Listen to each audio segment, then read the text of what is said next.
Excelente. No tiene micrófono como veo, ¿cierto?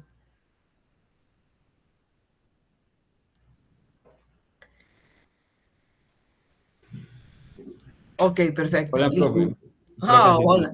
sí lo tengo. Sí, sí, listo. Muy bien. Entonces, me hace falta solamente Dayan, pero Dayan siempre se conecta. Y Lady Carolina, que Lady Carolina tiene una excusa familiar, pero no sé si en este momento ya la solucionó. Chicos, estoy grabando en este momento. Les he mandado a su correo la rúbrica y el taller, ¿ok?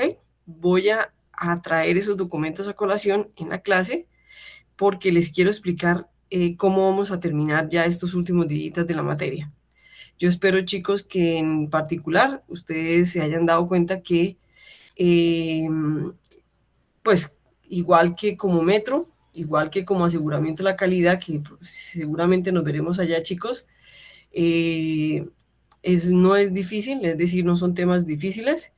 Ustedes ya tienen todas las capacidades, lo único es como abrir la mente y ser capaz de ver que esto es simplemente unos requisitos que tienen que cumplir y que con lo que ustedes tienen, miren lo que yo dije, yo como que he empezado a predecir, llegó Dayan, gracias Dayan por estar, ¿cómo estás?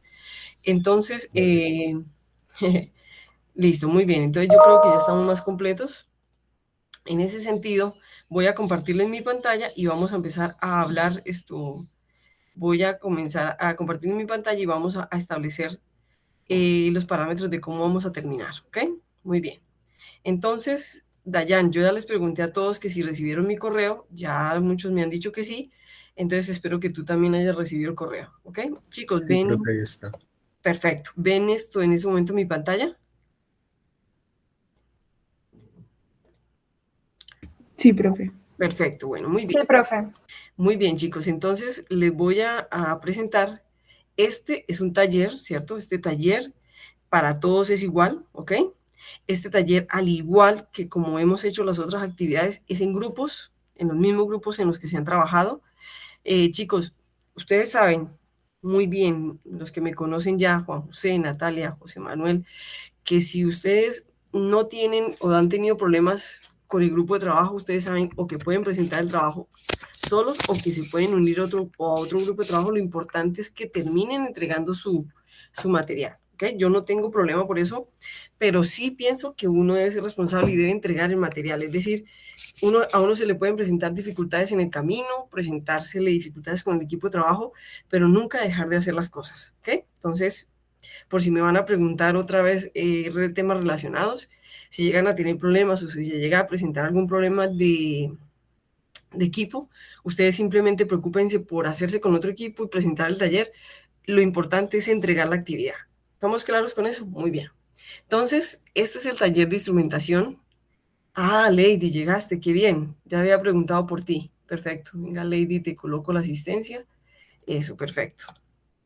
Listo, muy bien. Entonces, chicos, este es el taller. Entonces, ¿de qué se trata el taller? Muchachos, ojo con lo que les voy a decir. Este taller es de incertidumbre. Este taller es de incertidumbre y todo lo que vamos a aprender de incertidumbre está en la rúbrica. ¿Cuál es la rúbrica? La rúbrica es esta belleza que yo les coloco acá.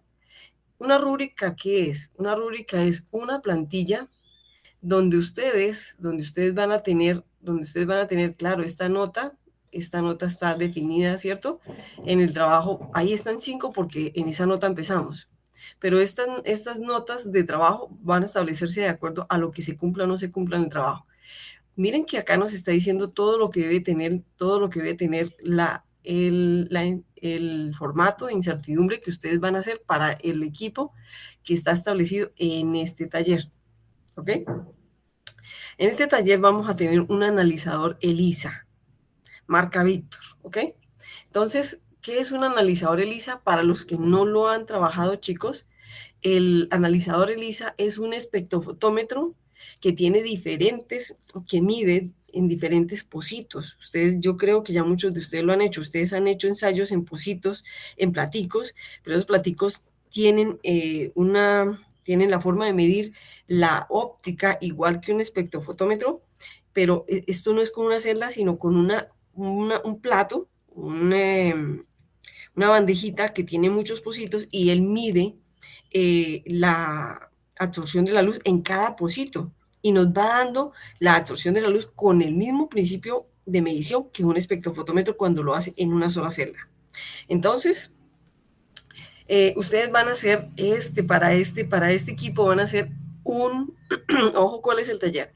Es hacer un formato de incertidumbre, como si ustedes estuvieran haciendo un formato para su laboratorio. Entonces, ojo, porque se los voy a contar y es así. Eh, en el laboratorio, normalmente los chicos, pues cada uno de ustedes tiene un grupo, ¿cierto? En el laboratorio, chicos, espérenme que yo creo que les mandé entonces el equivocado. Yo les mandé, fue el equivocado. Muy bien. Entonces vuelvo y les mando la rúbrica ahorita, chicos. Creo que les mandé el equivocado. Creo que este es un archivo equivocado, pero bueno, este me sirve para explicar. Chicos, entonces, ¿qué es la idea? La idea no es que ustedes cojan esto y lo vuelvan un formato. No, esta es mi rúbrica. ¿Cuál es la idea de ustedes? La idea de ustedes es como si ustedes hicieran el papel de estar en un laboratorio y hacer un formato de incertidumbre para el equipo que les estoy brindando en este taller. ¿Ok? Entonces, la idea es que ustedes con esta información que ustedes tienen acá en este taller hagan un formato de incertidumbre para medir la incertidumbre de este instrumento, con todo lo que van a aprender en este módulo. Ahora, profe, si tenemos dudas, ¿podemos aclarar dudas? Sí, no hay problema. ¿Estamos de acuerdo? La idea es esa, que tengamos tiempo de aclarar dudas. Pero ¿cuál es el taller? El taller no es que ustedes hagan lo que han hecho otros equipos, cojan esta rúbrica y la conviertan en un formato. No, no, no, no, no. Este formato es un formato que yo les envío a ustedes con el cual yo califico cada trabajo. Entonces, ustedes lo que tienen que mirar es que ustedes cumplan con cada ítem de los que yo tengo que evaluar aquí para poderles colocar a ustedes la nota. Es claro lo que les estoy diciendo, chicos, es decir, no es que ustedes cojan este formato y lo conviertan en un formato de incertidumbre para el instrumento que yo les pasé en el taller. Eso lo han hecho otros equipos y esa no es la idea. La idea es que ustedes cojan una hoja nueva, un formato de Excel y armen un formato como si ustedes estuvieran en un laboratorio, como si ustedes tuvieran que colocarle un, un formato, hacer un formato de nuevo para medir la incertidumbre de un instrumento que en este caso es este analizador ELISA. ¿Es claro lo que les estoy diciendo? Sí, profe. Gracias, Juan José. En este momento yo sé que no tienen todas las herramientas, pero la idea es que ustedes tengan este archivo para que a medida que vayamos avanzando en el tema, ustedes vayan verificando qué necesitan y vayan haciendo preguntas. Por eso se los pasé hoy, para que de aquí en adelante ustedes puedan ir verificando qué información tienen en el taller y qué información les puede hacer falta y que me vayan haciendo preguntas en las clases. Profe, es que he mirado el tema, estoy haciendo mi taller y creo que me hace falta tal información. Yo con mucho gusto se las aclaro. ¿Estamos de acuerdo, chicos? ¿Es claro lo que les acabo de decir? Lo único que les quiero dejar claro, chicos, es que ojo con lo que les voy a decir. Toda información que se salga de este taller, que no esté en el taller, simplemente no es que ustedes digan, es que no la tengo, creo que no la debo colocar, no. Si no está disponible en el taller, se coloca ND, no disponible. ¿Me entendieron? Pero no quiere decir que ustedes simplemente tengan que decir, no, la profesora no me lo dio, entonces puede ser que no lo necesite o que no lo deba colocar. No. Si es una información que en una evaluación de estimación de incertidumbre de un instrumento, de un método, se tiene que hacer, debe estar. Entonces, chicos, ojo con lo que les voy a decir. Este es el instrumento y esta es la información del instrumento hasta aquí, hasta donde dice calibrador. Control de calidad, especificaciones del instrumento. Hasta este momento, hasta este título, todo de ahí para arriba es del instrumento. Entonces, ustedes deben hacer la estimación de la incertidumbre del instrumento, del analizador.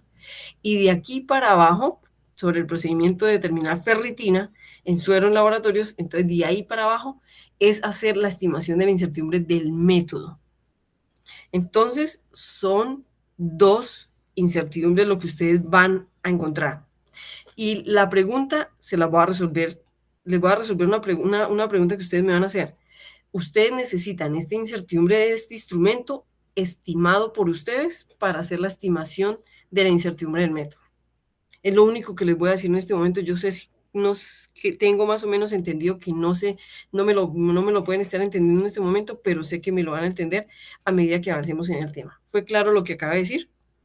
Entonces, primero tienen que hallar la incertidumbre, estimar la incertidumbre del instrumento que se halla con la información de este cuadro para arriba. Es pequeñita la información. Y de aquí para abajo se halla la incertidumbre del método.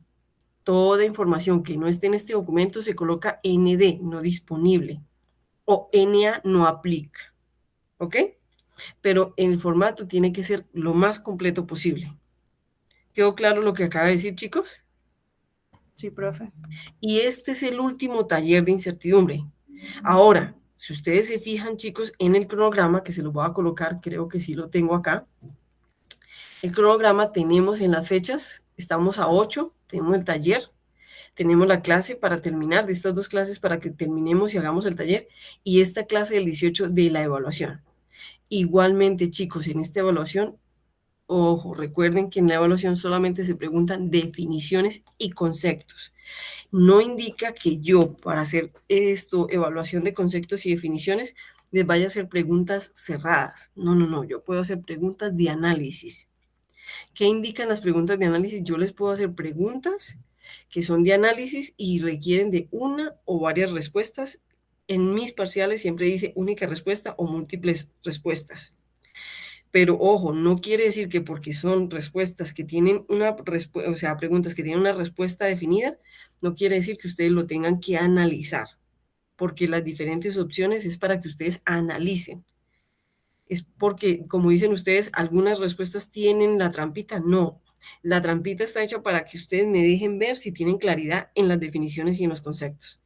Pero el parcial no se trata de hacer un taller ni de hacer estos cálculos. Se trata de evaluar los conocimientos y las definiciones básicas del tema. ¿Quedó claro lo que les acabo de decir también? Sí, profe. Profe, Y yo dime. tengo ahí una, pues no sé, como una preguntita. No sé si de pronto para este último parcial podamos utilizar como un link o algo para contactarte si nos surge Sí. alguna duda o algún inconveniente. Pues en mi caso, en el anterior parcial me confundí con muchas preguntas. No sé si de pronto en la parte de redacción como que no las entendí. Entonces, si es posible eso. Nati, yo siempre voy a estar en este canal, en el canal que les coloco, en el horario. O sea, yo siempre voy a estar conectada aquí en la clase. No sé si tú, Nati, no supiste que yo estuve en todos los parciales conectada con ustedes. Ah, no, profe. Sí, Nati, yo voy a estar, yo siempre estoy pendiente del correo, por si ustedes me escriben el correo, pero más que el correo, estoy conectada en directo acá. Mientras ustedes están presentando, la idea es que ustedes no estén acá, Nati, que estén allá, en Moodle. Pero si llegas a tener algún problema, tú te conectas a Team, a Meets, y yo voy a estar ahí. En el mismo link de la clase, te conectas, me haces la pregunta y listo. Ah, ¿Estamos de listo, acuerdo? profe. Muchas gracias, sí. Sí, Nati, siempre voy a estar ahí. Mientras ustedes tienen el parcial que dura 1 hora generalmente, siempre voy a estar ahí, ¿ok? Claro, chicos, ¿alguna otra pregunta? Bueno, muy bien, chicos. Entonces vamos a seguir. Ojo, chicos, con lo que les acabo de decir. Fueron 17 minutos que me tomé o 15 minutos que me tomé para explicar esto. Y ojo con lo que les estoy diciendo. Muchachos, apenas terminemos esta clase, cojan ese taller y miren, ojo, es por ustedes mismos. Miren qué de ese taller ya pueden ir mirando y qué de esa información ya pueden ir utilizando, ¿ok? Es una recomendación mía para que en las otras clases, que son poquitas, es casi que una sola clase, para que ustedes me hagan preguntas, ¿ok? Es decir, cojan ese taller y escúltenlo, ¿ok? Profe, que le tengo que escribir por una duda porque la tengo ya, listo, me la escriben. ¿Quedó claro, chicos? Profe, Dime. una pregunta, entonces, la fecha de entrega de este taller sería para el El, mismo día del parcial. sí, para el mismo día del parcial, o a las 12 de la noche, o no sé si ustedes me tienen alguna otra propuesta. 18. ¿Cuándo terminamos nosotros? ¿Cuándo tengo que entregar notas? Es que, es que estamos muy cogidos del tiempo. Creo que el semestre oficial termina el 27 de noviembre, si no estoy mal, no recuerdo. Hagamos una cosa, Juliana, como en este momento no tengo información exacta yo me comunico ahorita con Astrid y le pregunto cuándo termina y por ahora quedemos en el 18, hasta las 12. Pero si ella me dice que se alarga un poquito, que yo puedo alargar un poquito, yo la podría extender a la otra semana, es decir, no al 18, sino digamos hasta el 22 o 25 de manera tal que me dé tiempo para evaluarles. ¿Sí me entiendes? ¿Les parece? Profe, Listo, Dime. profe. acá dice en el calendario que pues los exámenes finales hasta el 20, las habilitaciones del 22 al 26 y Sí. la terminación oficial el 27. Sí, pero Juan, es que para las habilitaciones ya tengo que tener notas en el sistema para que, digamos, si alguno de ustedes tiene, no conmigo, pero sí, por ejemplo, con otras materias, si tiene habilitaciones, no se les vaya a complicar a ninguno de ustedes ese proceso y creo que yo estoy un poquito atrasada con las notas en el sistema. Entonces, creo yo que es por eso que lo coloqué para el 18, porque es hasta el 18 el último día que tengo como plazo de recibir. Tú tienes razón, tienes razón. Profe, qué pena con usted. Dime. Yo tengo el último parcial del semestre, el 23, entonces yo creo que hasta esa fecha se puede, pues, ese es el último parcial que tengo. El último parcial. Entonces hagamos lo siguiente, chicos. Lo que yo puedo hacer es que lo alargue hasta el 22 y el mismo 22 yo les califique. ¿Sí me entienden?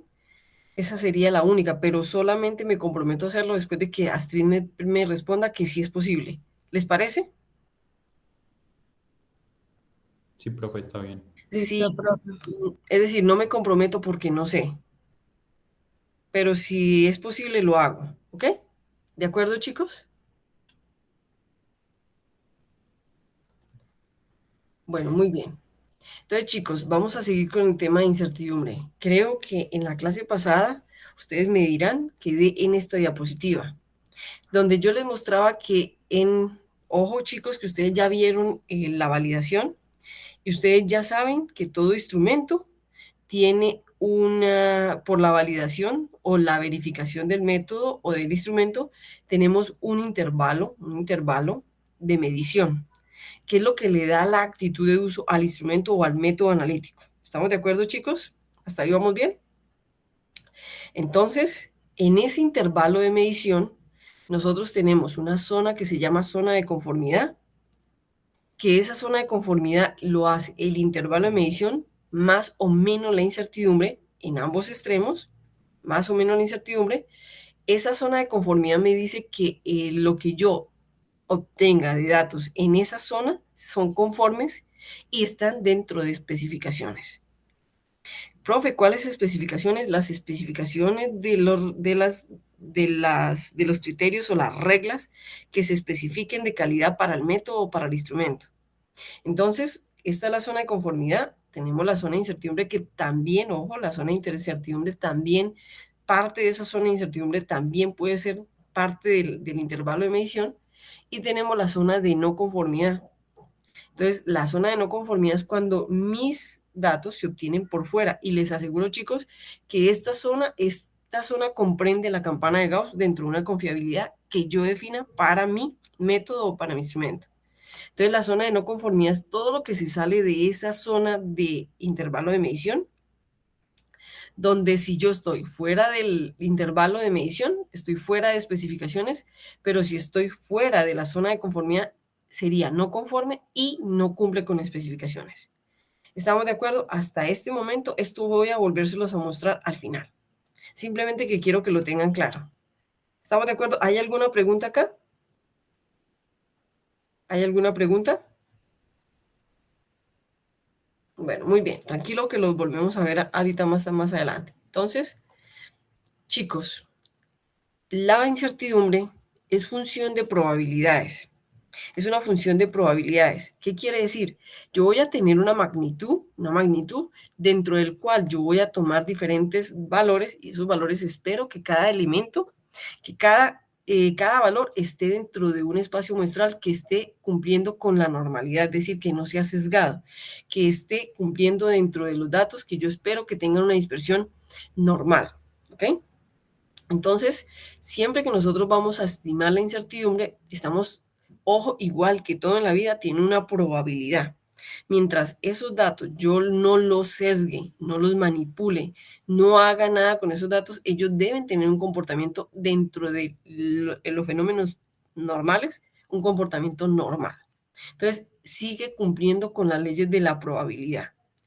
Entonces, todos estos valores van a tener un error y unos parámetros de dispersión. Esos parámetros de dispersión, el error me va a dar el valor versus un valor de referencia, pero la dispersión me va a decir la confiabilidad y me va a decir cómo se comporta, cuál es la dispersión y cuál es la variabilidad de esos valores.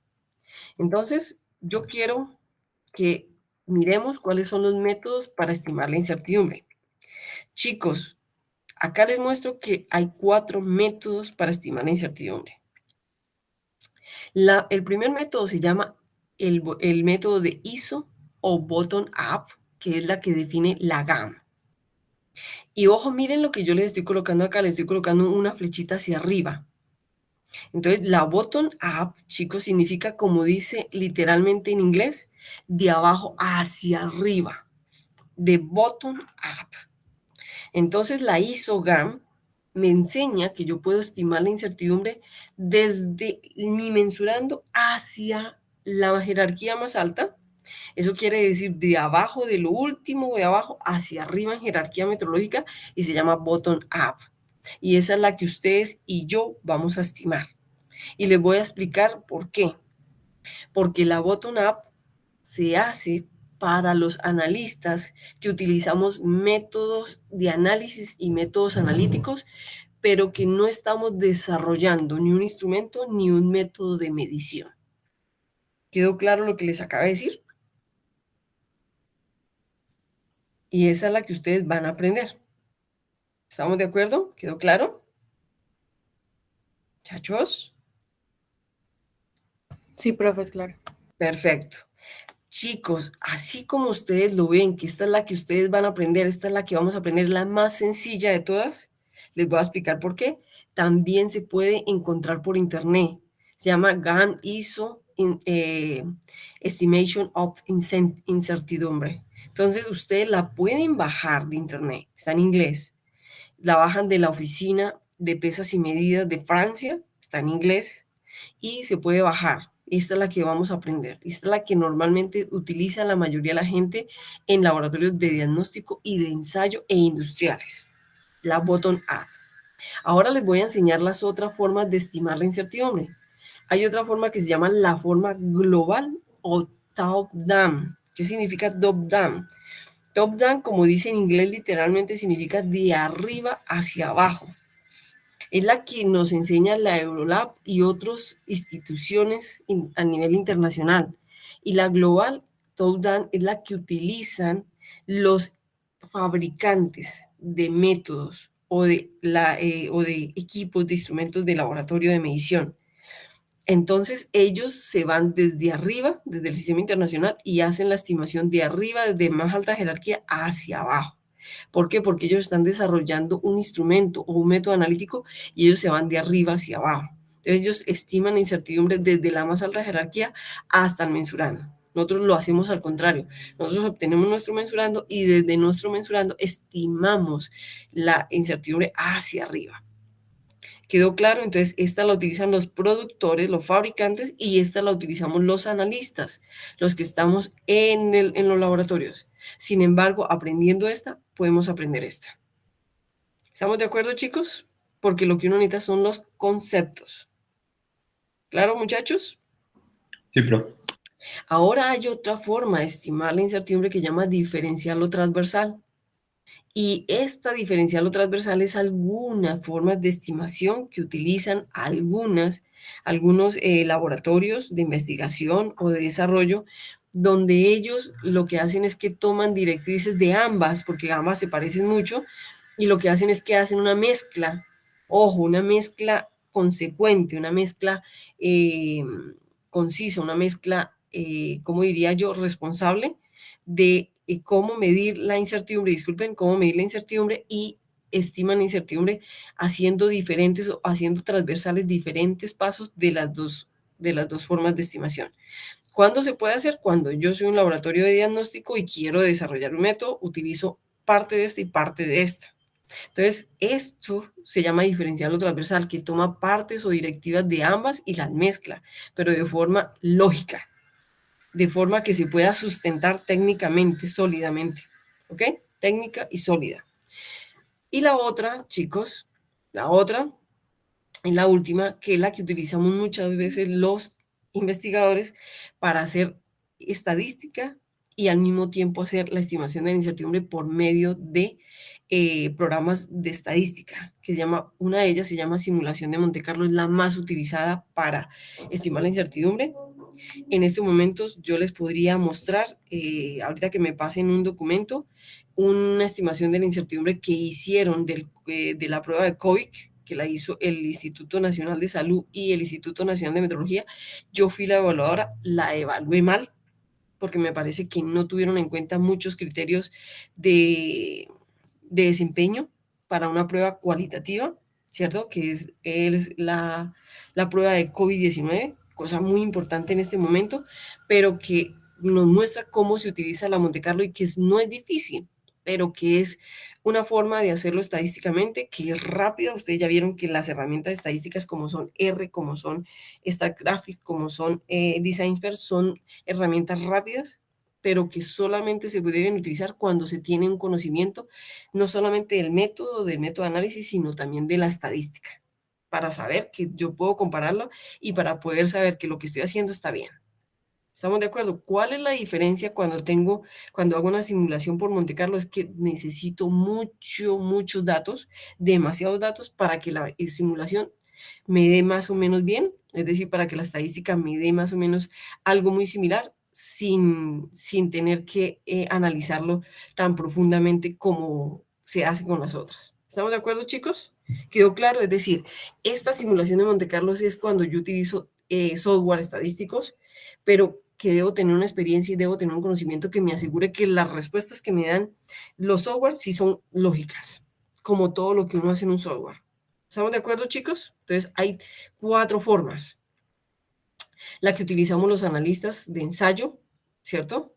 Los de diagnóstico, los que utilizan los fabricantes de equipos e insumos, kits, los que utilizan los ciertos laboratorios, estas dos, ciertos laboratorios que hacen transversalidad de las dos, utilizan herramientas y pasos de las dos, o una simulación estadística. ¿Cuál es la diferencia con la simulación estadística? Que necesita muchos datos para que al correr sea correcta. ¿Quedó claro, chicos? Profe, a mí no me quedó claro en la diferencial o transversal. También sería, pues es tomado de la A y la B, pero Sí. entonces también sería para fabricantes o también para analistas. No, Juliana, como te dije, es como cuando los laboratorios de diagnóstico decidimos desarrollar un método. Entonces, hay partes del bottom-up que no van a cumplir para desarrollo, pero que sí las tiene la global. Entonces, se utilizan pasos de la global haciéndolo de la forma en que se hace bottom-up. Es decir, utilizamos la forma bottom-up, pero le metemos pasos de top-down para que podamos desarrollar el método. Listo, profe, muchas Es gracias. como una mezcla de los dos. Pero, Juliana, yo no les voy a enseñar la global o top-down, sino les voy a enseñar la bottom-up. Lo que sí sé, Juliana, es que si tú aprendes la bottom-up y te vas a mirar cómo es el procedimiento para hacer la top-down, lo puedes hacer entendiendo bien cómo se hace la bottom-up. Es decir, ¿una persona puede aprender a estimar la incertidumbre de forma global? Sí, siempre y cuando tenga los conceptos claros. Pero no lo vas a aprender conmigo. ¿Ok? Listo, profe. Perfecto. Chicos, ¿alguna otra pregunta? Perfecto. Entonces, hay 4 formas. La que utilizamos los analistas de diagnóstico y ensayo, los que utilizan los fabricantes, generalmente fabricantes de equipos y de insumos son los grandes fabricantes. Créanme que los pequeños fabricantes, en Colombia tenemos una fábrica de insumos para laboratorio, chicos, y esa fábrica de insumos no tiene una metrología buena. Con eso les digo todo. Entonces, ellos no hacen este tipo de estimación. Y tenemos la diferencial o transversal, que es la que se utiliza cuando estamos en un laboratorio de diagnóstico, pero que decidimos desarrollar un método que puede pasar, como pasa en un laboratorio de investigación, y cuando hacemos mano de la estadística, es decir, de las herramientas de los software estadísticos. ¿Ok? Muy bien, pero que para hacer, tomar esto, ventaja de los software estadísticos, necesitamos gran volúmenes de datos, no pequeños datos, es decir, no menos de 30. ¿Ok? Muy bien. Chicos, cuando nosotros vamos a estimar la incertidumbre, para estimar la incertidumbre, nosotros tenemos un material de referencia de orden superior que está disponible. Con ese material de referencia nosotros vamos a hacer la trazabilidad y vamos a hacer la estimación de la incertidumbre. Entonces, la incertidumbre de la medición, como nos lo dice la NTC 15511, que es la que nos enseña cómo se estima la incertidumbre. Entonces, nosotros vamos a estimar la incertidumbre del mensurando. Estamos parados aquí. Ven mi mouse, ¿cierto que sí? Ustedes están viendo mi mouse. Sí. Entonces, nosotros o ustedes somos laboratorios de ensayo, dentro de los cuales están enmarcados los laboratorios clínicos o laboratorios médicos o laboratorios de diagnóstico. Si nosotros somos un laboratorio de ensayo, dentro de los cuales están enmarcados los laboratorios clínicos, entonces nosotros tenemos calibradores, reactivos y sistemas de medición. Con estos elementos nosotros hacemos una estimación de la incertidumbre por medio de esos elementos, entre los cuales tenemos la referencia, la solución de referencia o el material de referencia. Tenemos el procedimiento. Con este material y el procedimiento identificamos un sesgo, definimos ese sesgo, ¿cierto? Si tenemos la forma de definir ese sesgo, podemos estimar la incertidumbre y hacemos la incertidumbre y declaramos la incertidumbre de nuestro mensurando con una confiabilidad. Entonces, estamos parados acá. Esto es lo que nosotros hacemos. Entonces, cuando tenemos esa incertidumbre, la elevamos hasta el material de referencia de orden superior y le estimamos la incertidumbre con la metodología bottom-up. Entonces, nos vamos desde el mensurando hacia arriba. ¿Estamos de acuerdo? Entonces, ya cuando nos vamos hacia arriba, lo hacemos de dos formas. La trazabilidad la hacemos también bottom-up. Nos vamos desde el mensurando hacia el material de referencia. En este caso, la trazabilidad al Sistema Internacional de Unidades. Y cuando hacemos la estimación, nos vamos en comparación con materiales de referencia que nos lleven también hacia la más alta jerarquía. ¿Estamos de acuerdo? Entonces, siempre nos vamos desde nuestro mensurando hacia arriba, tanto en la trazabilidad como en la estimación de la incertidumbre. ¿De acuerdo, chicos, hasta acá? Y hay algo muy importante que yo quiero que ustedes tengan claro. La incertidumbre calculada combina todas las incertidumbres en la jerarquía de las calibraciones. La incertidumbre de la corrección. Ojo con lo que les estoy colocando acá. La incertidumbre calculada combina muchas incertidumbres. Entonces, todo este proceso para lograr este mensurando y esta estimación tiene un proceso, pero ella tiene otras incertidumbres que son inherentemente del proceso. Entonces, vamos a aprender cómo se hace la estimación.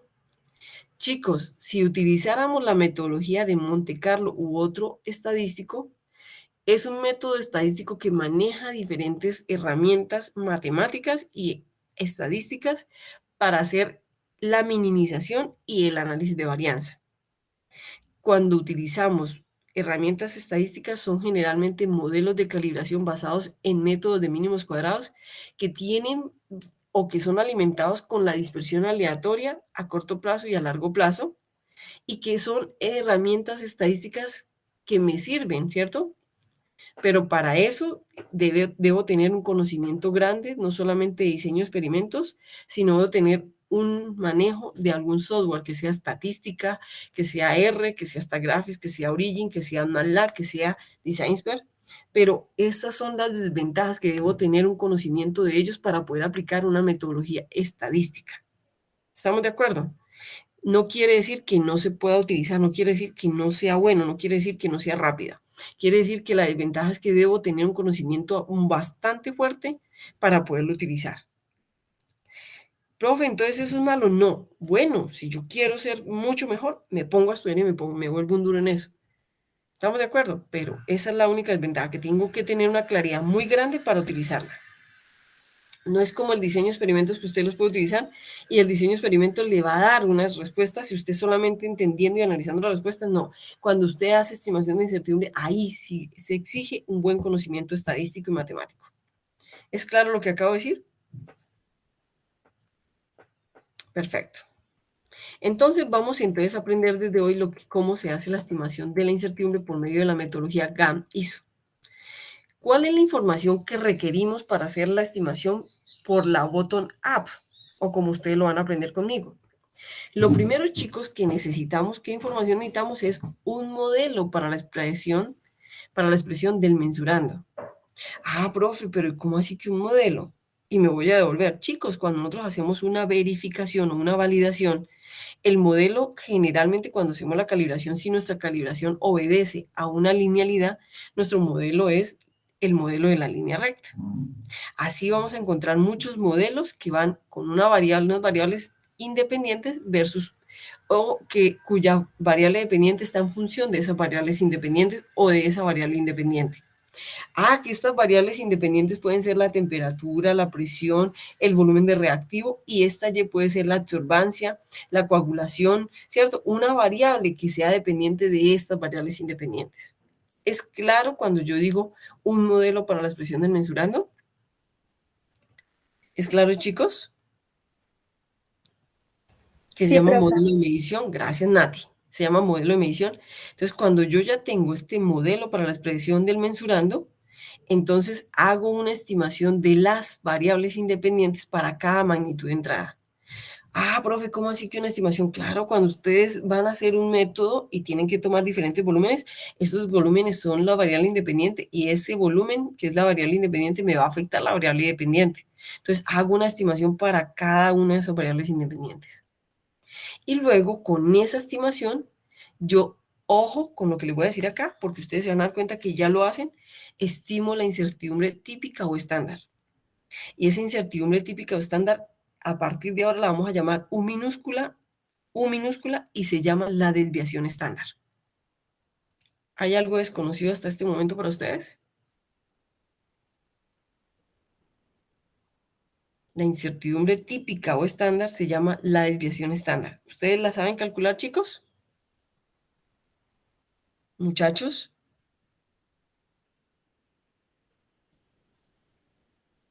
Sí, profe. Perfecto. Entonces, de aquí en adelante, ustedes ya saben calcular la incertidumbre típica o estándar. Y ustedes me van a decir, profe, entonces, hace rato que yo sé calcular la incertidumbre. No, esa no es la incertidumbre de la medición. Es una componente de la incertidumbre de la medición. Y mucha gente reporta la desviación estándar como la incertidumbre y no es correcto. Porque es la desviación estándar que llama incertidumbre típica o estándar, que es una sola componente de la estimación de la incertidumbre. Entonces, esta incertidumbre típica o estándar tiene una simbología que es una incertidumbre, una simbología que es U minúscula. Y entonces, ojo lo que dice aquí, considerar el símbolo utilizado en el subíndice denota una magnitud estimada y esto es realizaciones de la variable aleatoria correspondiente. Quiere decir que la desviación estándar, que ustedes van a llamar de aquí en adelante incertidumbre estándar o incertidumbre típica, se reconoce o se da por medio de una U minúscula. ¿Ok? Muy bien. ¿Ustedes ya la saben calcular? Sí. Entonces, después de que tenemos esa incertidumbre, hacemos una ley de la propagación.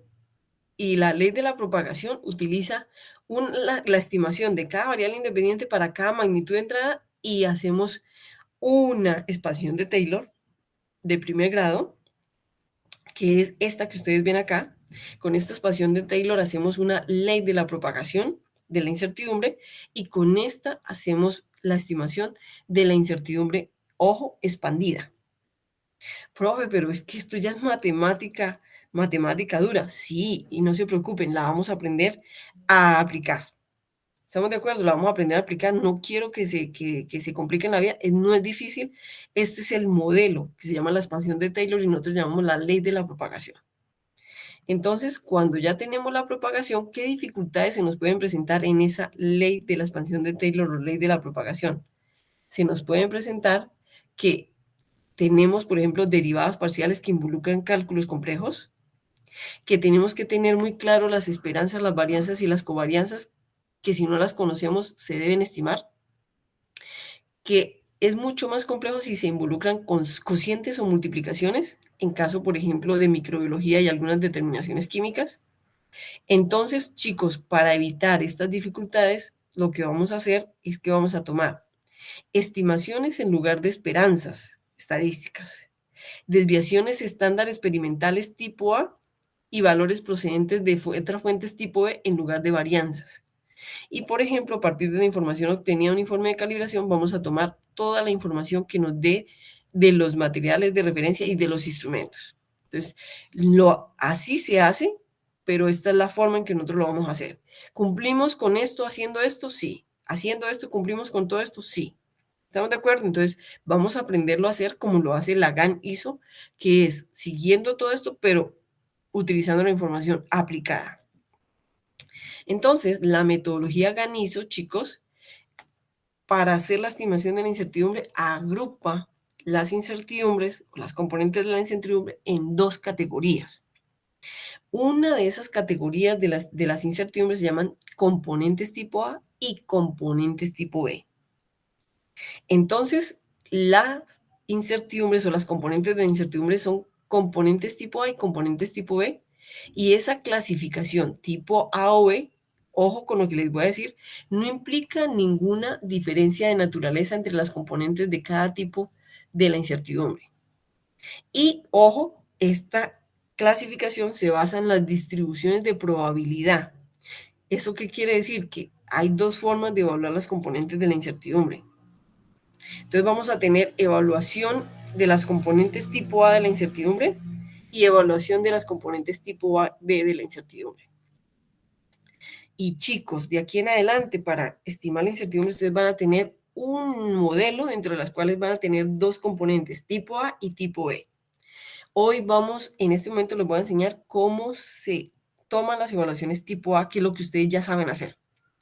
La evaluación tipo A, chicos, es cuando nosotros tenemos un dato, una validación, una verificación, y a esos datos le sacamos la media, que ustedes ya la saben, que es lo que nosotros reportamos como mensurando. Esa media o ese promedio, esa media aritmética, le sacamos una desviación estándar y una varianza. A esa varianza y a esa desviación estándar, esos valores que nosotros tenemos, que dependen de lo que nosotros hacemos empíricamente, experimentalmente, y que obtenemos los datos, se llama la desviación estándar de la media. Y para nosotros esa desviación estándar es la que nosotros, ojo, miren por qué la desviación estándar no es la incertidumbre, no es la componente tipo A de la incertidumbre, ni la incertidumbre estándar. Entonces, esa desviación estándar la utilizamos para calcular la componente que nosotros vamos a llamar de aquí en adelante la incertidumbre típica o estándar. Cogemos esa desviación estándar que depende de los datos obtenidos y que esta va a ser la componente A que depende de lo que yo haga experimentalmente y que va a ser la única componente que va a variar para cada método analítico específico, para cada mensurando específico. Yo obtengo la desviación estándar de los datos y con esa desviación estándar la divido sobre la raíz de n, que es el número de datos, y obtengo la componente tipo A de la incertidumbre y se llama incertidumbre típica o estándar. ¿Quedó claro o vuelvo y lo explico? ¿Quedó claro o vuelvo y lo explico, chicos?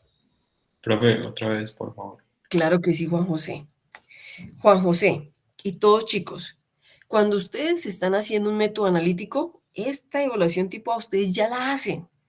El problema es que hasta este momento van a aprender cómo se calcula la incertidumbre típica o estándar, es decir, la componente tipo A de la evaluación de la incertidumbre. Cuando tenemos un ensayo, por ejemplo, vamos a medir glucosa, tomamos 3 mediciones de glucosa y con mínimo 3 hacemos una media aritmética y obtenemos este valor que se llama la media. Hasta ahí vamos bien, ¿cierto que sí, chicos? Sí, profe.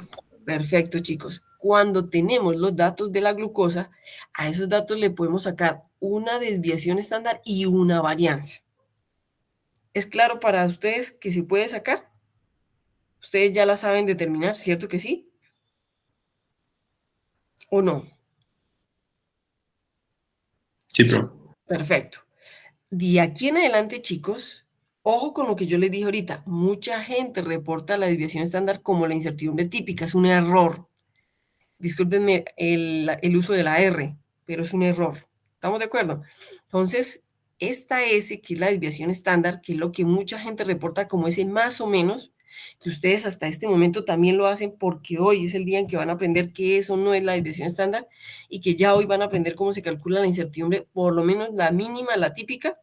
Entonces, cogemos esta desviación estándar, chicos, y para calcular la componente tipo A, que es la única que depende de nosotros, ¿por qué? Porque nosotros obtenemos los datos, es la única que va a cambiar en cada evaluación de la incertidumbre que nosotros vamos a entregar para cada mensurando. Esta incertidumbre típica o estándar es coger la desviación estándar y dividirla sobre la raíz de n o el número de datos con el cual yo obtuve esta incertidumbre, esta desviación estándar. Cuando cojo la desviación estándar y la divido sobre la raíz de n, es decir, sobre el número de datos, se llama incertidumbre típica o estándar y es la componente tipo A de la evaluación de la incertidumbre. ¿Ya les quedó más claro, chicos?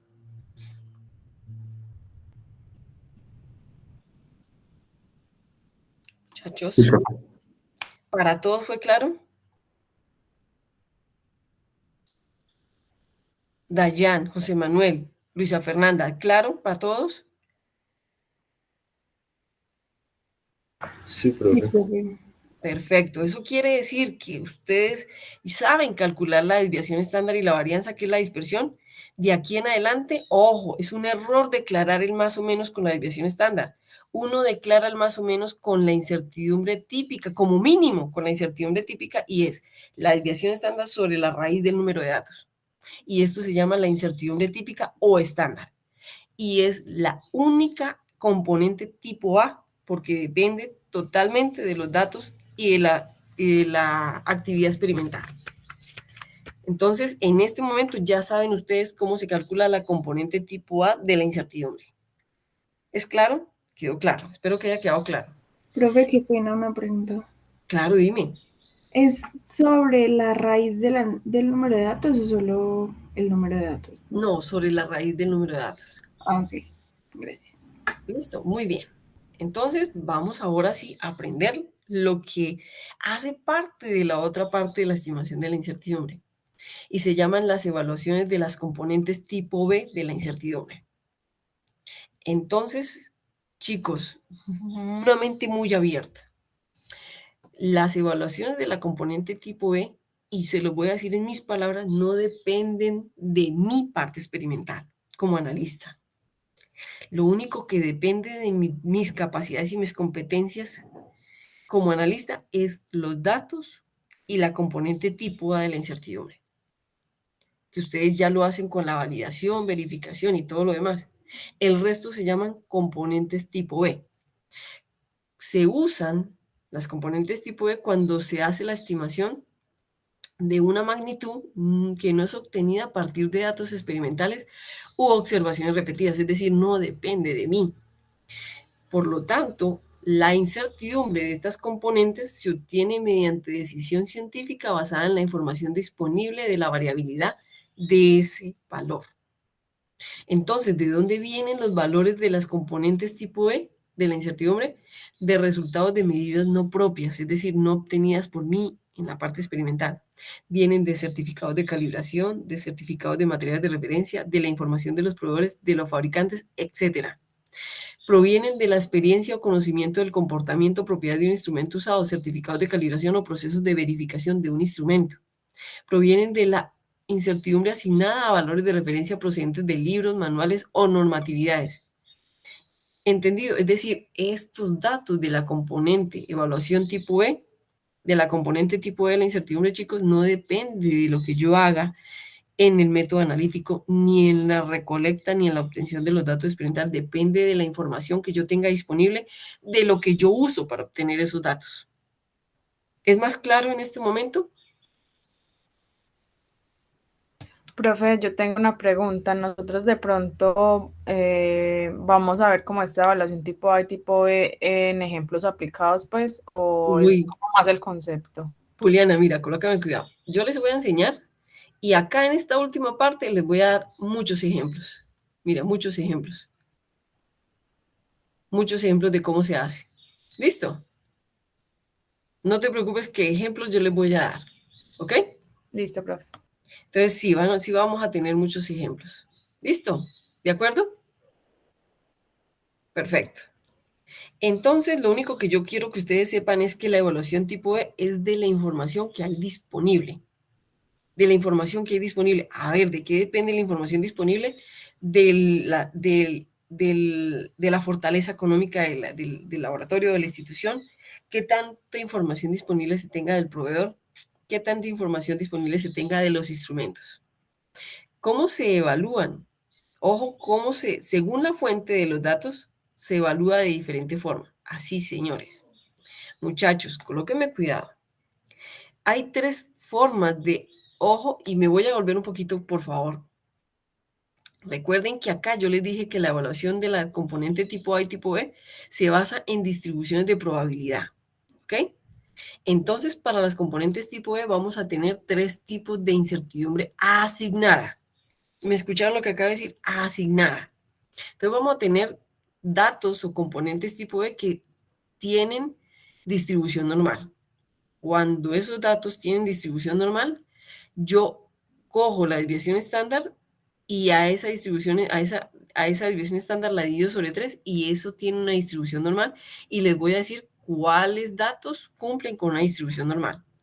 Y se les asigna simplemente por la fuente de los datos. Hay datos que van a tener una distribución rectangular y hay datos que van a tener una distribución triangular.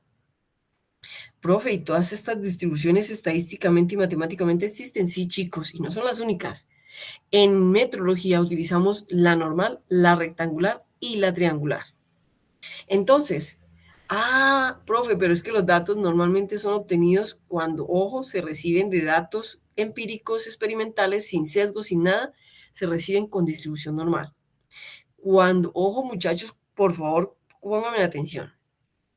Cuando yo tengo unos datos que son muy cerrados y ellos tengo la probabilidad de que cumplan con unos rangos completos y no voy a saber la probabilidad de su dispersión, entonces le asigno una distribución rectangular, es decir, que coja todo el espacio muestral posible de esos datos. Y cuando tengo una distribución triangular es cuando yo sé que tengo unos límites, pero lo único que puedo tener certeza es desde el valor de referencia hasta los límites, entonces la vuelvo triangular. Estas son diferentes distribuciones estadísticas que hay.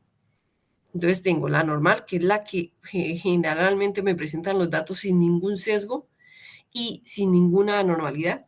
Tengo datos de distribución rectangular y datos de distribución triangular. ¿De dónde vienen esos datos? De manuales, de certificados destructivos, de publicaciones que no dependen de mi parte experimental, de mi competencia analítica. ¿Entendido, chicos, lo que les acabo de explicar? Entonces les voy a asignar distribuciones de probabilidad. Entonces, miren cómo lo vamos a hacer. Las evaluaciones de las componentes tipo de la incertidumbre son según la fuente y se estiman de diferente forma. Muchachos, si una componente de la incertidumbre, de mi estimación de mi incertidumbre en un método analítico viene de un instrumento calibrado o de un material patrón, entonces le asigno distribución normal. ¿Por qué le asigno distribución normal, chicos? Porque le asigno distribución normal porque para que el fabricante de ese instrumento calibrado o ese patrón me haya pasado una incertidumbre o un valor de desviación estándar, él tuvo que haber hecho muchos ensayos, muchos datos analíticos experimentales y generalmente a ellos también se les cumple que los datos tienen distribución normal. Entonces, ¿cómo calculo la componente de la incertidumbre la incertidumbre dada por un patrón o por un instrumento calibrado? Entonces yo digo, incertidumbre calculada, si me informan la desviación estándar, la divido sobre la raíz de 3. Me voy a volver. La divido sobre la raíz de 3. Y ojo con lo que les voy a decir. Si el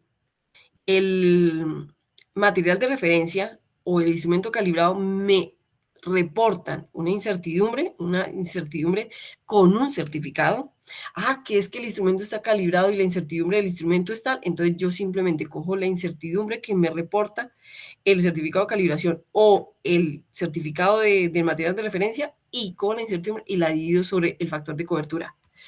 Profe, ¿qué es el factor de cobertura? No se preocupen, ya les voy a enseñar qué es el factor de cobertura. ¿Entendido, chicos? ¿Cómo se calcula?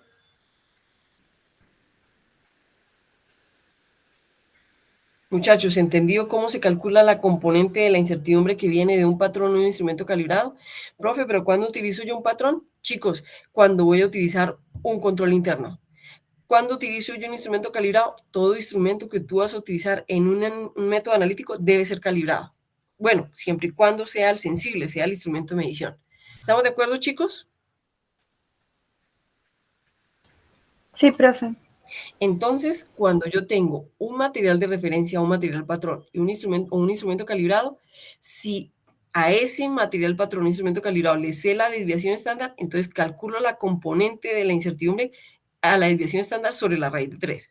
Pero si este instrumento calibrado, este patrón, me dan una incertidumbre, ya sea por su calibración o sea por su certificado, entonces cojo la incertidumbre y la divido sobre el factor de cobertura. No saben qué es el factor de cobertura, ya ustedes lo manejan, pero en este momento no saben cómo se utiliza, yo se lo voy a enseñar. Simplemente sepan que esa es la fórmula.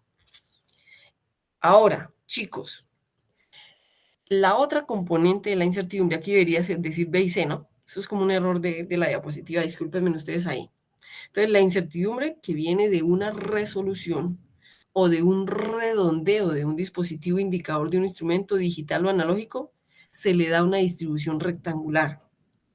Se le asigna en metrología una distribución rectangular. Se lo voy a explicar. Chicos, ¿ustedes recuerdan cuando veíamos un termómetro? ¿Sí recuerdan ustedes cuando veíamos un termómetro? La escala de un termómetro. Muchachos. Entonces yo quiero que ustedes recuerden que cuando veamos la escala de un termómetro, yo por ejemplo les voy a poner un ejemplo acá, a ver si lo encuentro, a ver si encuentro algo que me sirva para explicarles lo que quiero explicarles a ustedes. Mire, por ejemplo, chicos, yo, a ver si soy capaz, discúlpenme, voy a tratar de hacer algo que les explique mejor. Yo quiero que ustedes piensen cuando ustedes, disculpen, creo que lo que hice fue irme para otra parte. Quiero que recuerden la escala de un termómetro. Cuando ustedes se miden la temperatura con un termómetro, este caso es analógico, pero también hay digitales. Cuando ustedes medían la temperatura, si la temperatura daba, por ejemplo, por acá, ustedes decían esto es 10, esto es 20, esto es 21, 22, 23, 24, 25, 26. Ahí puedo decir que es 26, ¿sí o no, chicos? 26. Pero yo ahí no puedo decir más o menos, debo decir más o menos 0.1. ¿Estamos de acuerdo, chicos, o no? Eso es de metrología 1. Sí. Eso. En este caso, chicos, yo no puedo decir que esto es una distribución rectangular porque yo estoy obteniendo la de la resolución del instrumento. Entonces yo debo tomar todo el dato desde 0.1, desde 0 hasta 0.1 menos y desde 0 hasta 0.1 más. Es decir, la distribución, y me voy a devolver, la distribución es cerrada. Coge todos los valores posibles que encuentre, desde el valor hasta donde puede haber la variabilidad. ¿Me entendieron qué significa una distribución rectangular? O vuelvo y la explico, chicos.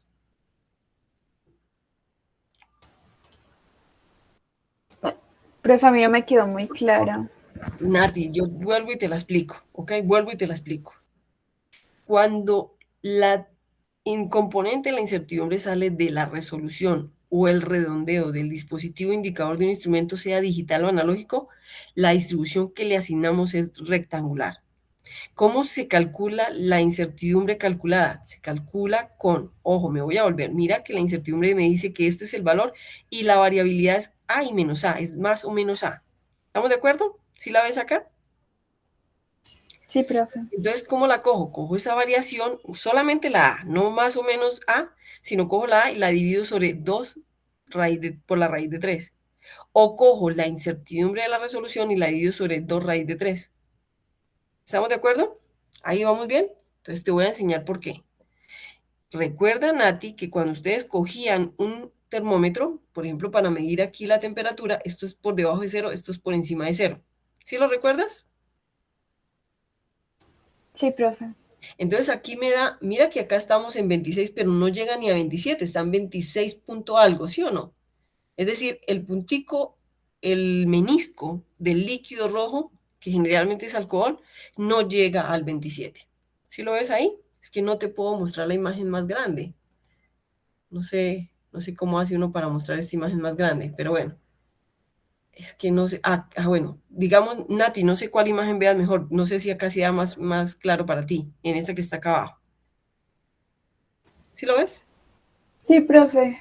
Eso, entonces, digamos que aquí dice 4 grados Celsius y acá llega hasta 4.5 el menisco, acá donde tengo el dedito. ¿Sí estamos de acuerdo o no? Sí. Pero Nati, si no llegara a 5, si no llegara a 4 y se quedara entre el intermedio entre las dos líneas, ¿tú qué temperatura tomas? Según lo que aprendiste en Metrología 1, ¿qué temperatura tú reportas? Si llegara a cuánto, profe, Si, 4.5. si este menisco que está acá no llegara hasta el 4.5, porque ahí está exactamente en 4.5, sino que se quedara entre 4.4 y 4.5, ¿qué temperatura reportarías tú?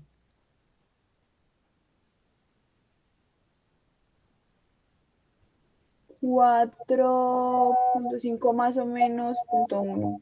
Muy bien, Nati. Entonces, cuando tú tomas esa dispersión es porque estás tomando la posibilidad de que sea por encima de este valor o por debajo de este valor y lo coges completico el rango de la dispersión de los valores que pueden haber entre ese 0 y .1, tanto más o como menos. ¿Me lo entendiste?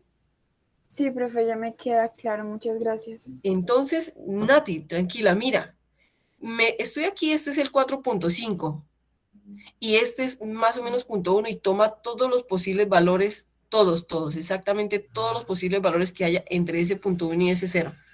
Mientras que aquí no, aquí hay parte de esos valores que se perderían. ¿Me lo entendiste? Sí, Chicos, ¿a todos les quedó claro? ¿Para todos fue claro? ¿Por qué se utiliza incertidumbre, no, distribución, rectangular? ¿Para todos quedó claro? Sí, profe. Perfecto, chicos. Entonces, utilizamos el valor dividido sobre 2 por la raíz de 3. O la resolución, ¿cierto? Dividido sobre 2 por la raíz de 3, que es lo mismo. Cuando tenemos la componente de la incertidumbre debida a la deriva del patrón, es decir, a cómo se va cambiando el valor o la característica meteorológica de un material de referencia, que es un parámetro característico de cada patrón, que depende, ojo chicos, de lo que ustedes han aprendido, de las condiciones de uso, de cómo lo conservemos, de cómo lo mantengamos, de cómo hagamos que ese material de referencia no pierda sus características meteorológicas, de qué tanto lo usemos, de la exactitud del instrumento, de la frecuencia de calibración, etcétera. A esos que son de la deriva del patrón se les asigna una distribución rectangular. Esto, discúlpeme, triangular. Chicos, ustedes me podrán decir, profe, pero no se supone que el material de referencia tiene que ser lo suficientemente estable. Entonces yo me voy para lo que ustedes hacen, sobre todo ustedes y yo, chicos, que tenemos materiales de referencia que son líquidos y que ellos tienen una fecha de vencimiento y que yo, a pesar de que sepa que lo voy a utilizar, sé que a medida que lo voy utilizando, él va perdiendo características meteorológicas, es decir, van disminuyendo o van aumentando dependiendo cómo reaccione ese control interno. ¿Me están entendiendo?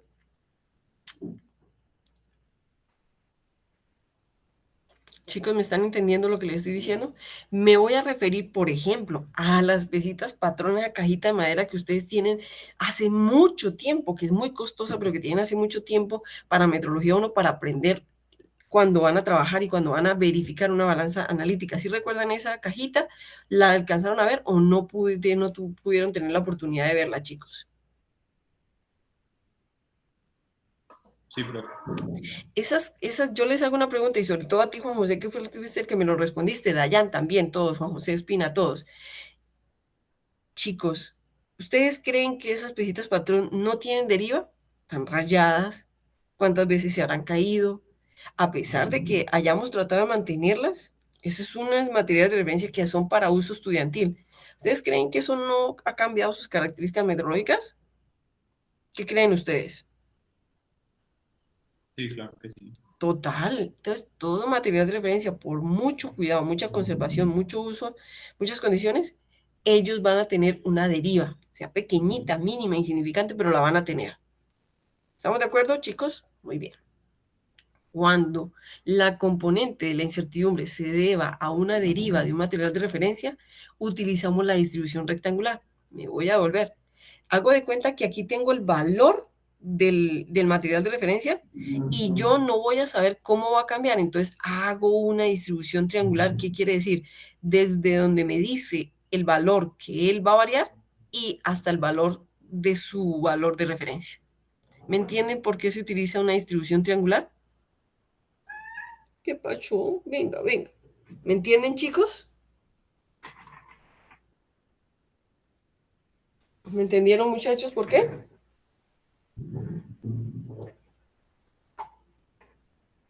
Chicos, ¿fue claro el concepto? Sí, claro. Eso, chicos. Entonces, cuando tenemos una componente de la incertidumbre, miren que quién está tomando clase con ustedes. Se lo voy a presentar. Este señor. Entonces, chicos, cuando nosotros tenemos una incertidumbre debida a un material, a una deriva, ojo, deriva, cambio en las propiedades metrológicas de un patrón de referencia o material de referencia, utilizamos o le asignamos una distribución triangular. Entonces, como le asignamos una distribución triangular, la incertidumbre o la componente de la incertidumbre se calcula, ojo chicos, así. Cogemos la desviación estándar del material de referencia y lo dividimos sobre la raíz de 6. ¿Quedó claro? ¿Quedó claro, muchachos? Sí. Perfecto. Entonces, vamos a aprender cuál es la metodología de la estimación bottom-up. Chicos, miren que gran parte de esta metodología usted ya la maneja. Primero hacemos la especificación del mensurando. Profe, ¿cómo así que la especificación del mensurando? Recuerden ustedes, matriz, sistema, todo claro para que quede clarísimo. Entonces, la matriz, el sistema, el mensurando, las unidades y la referencia.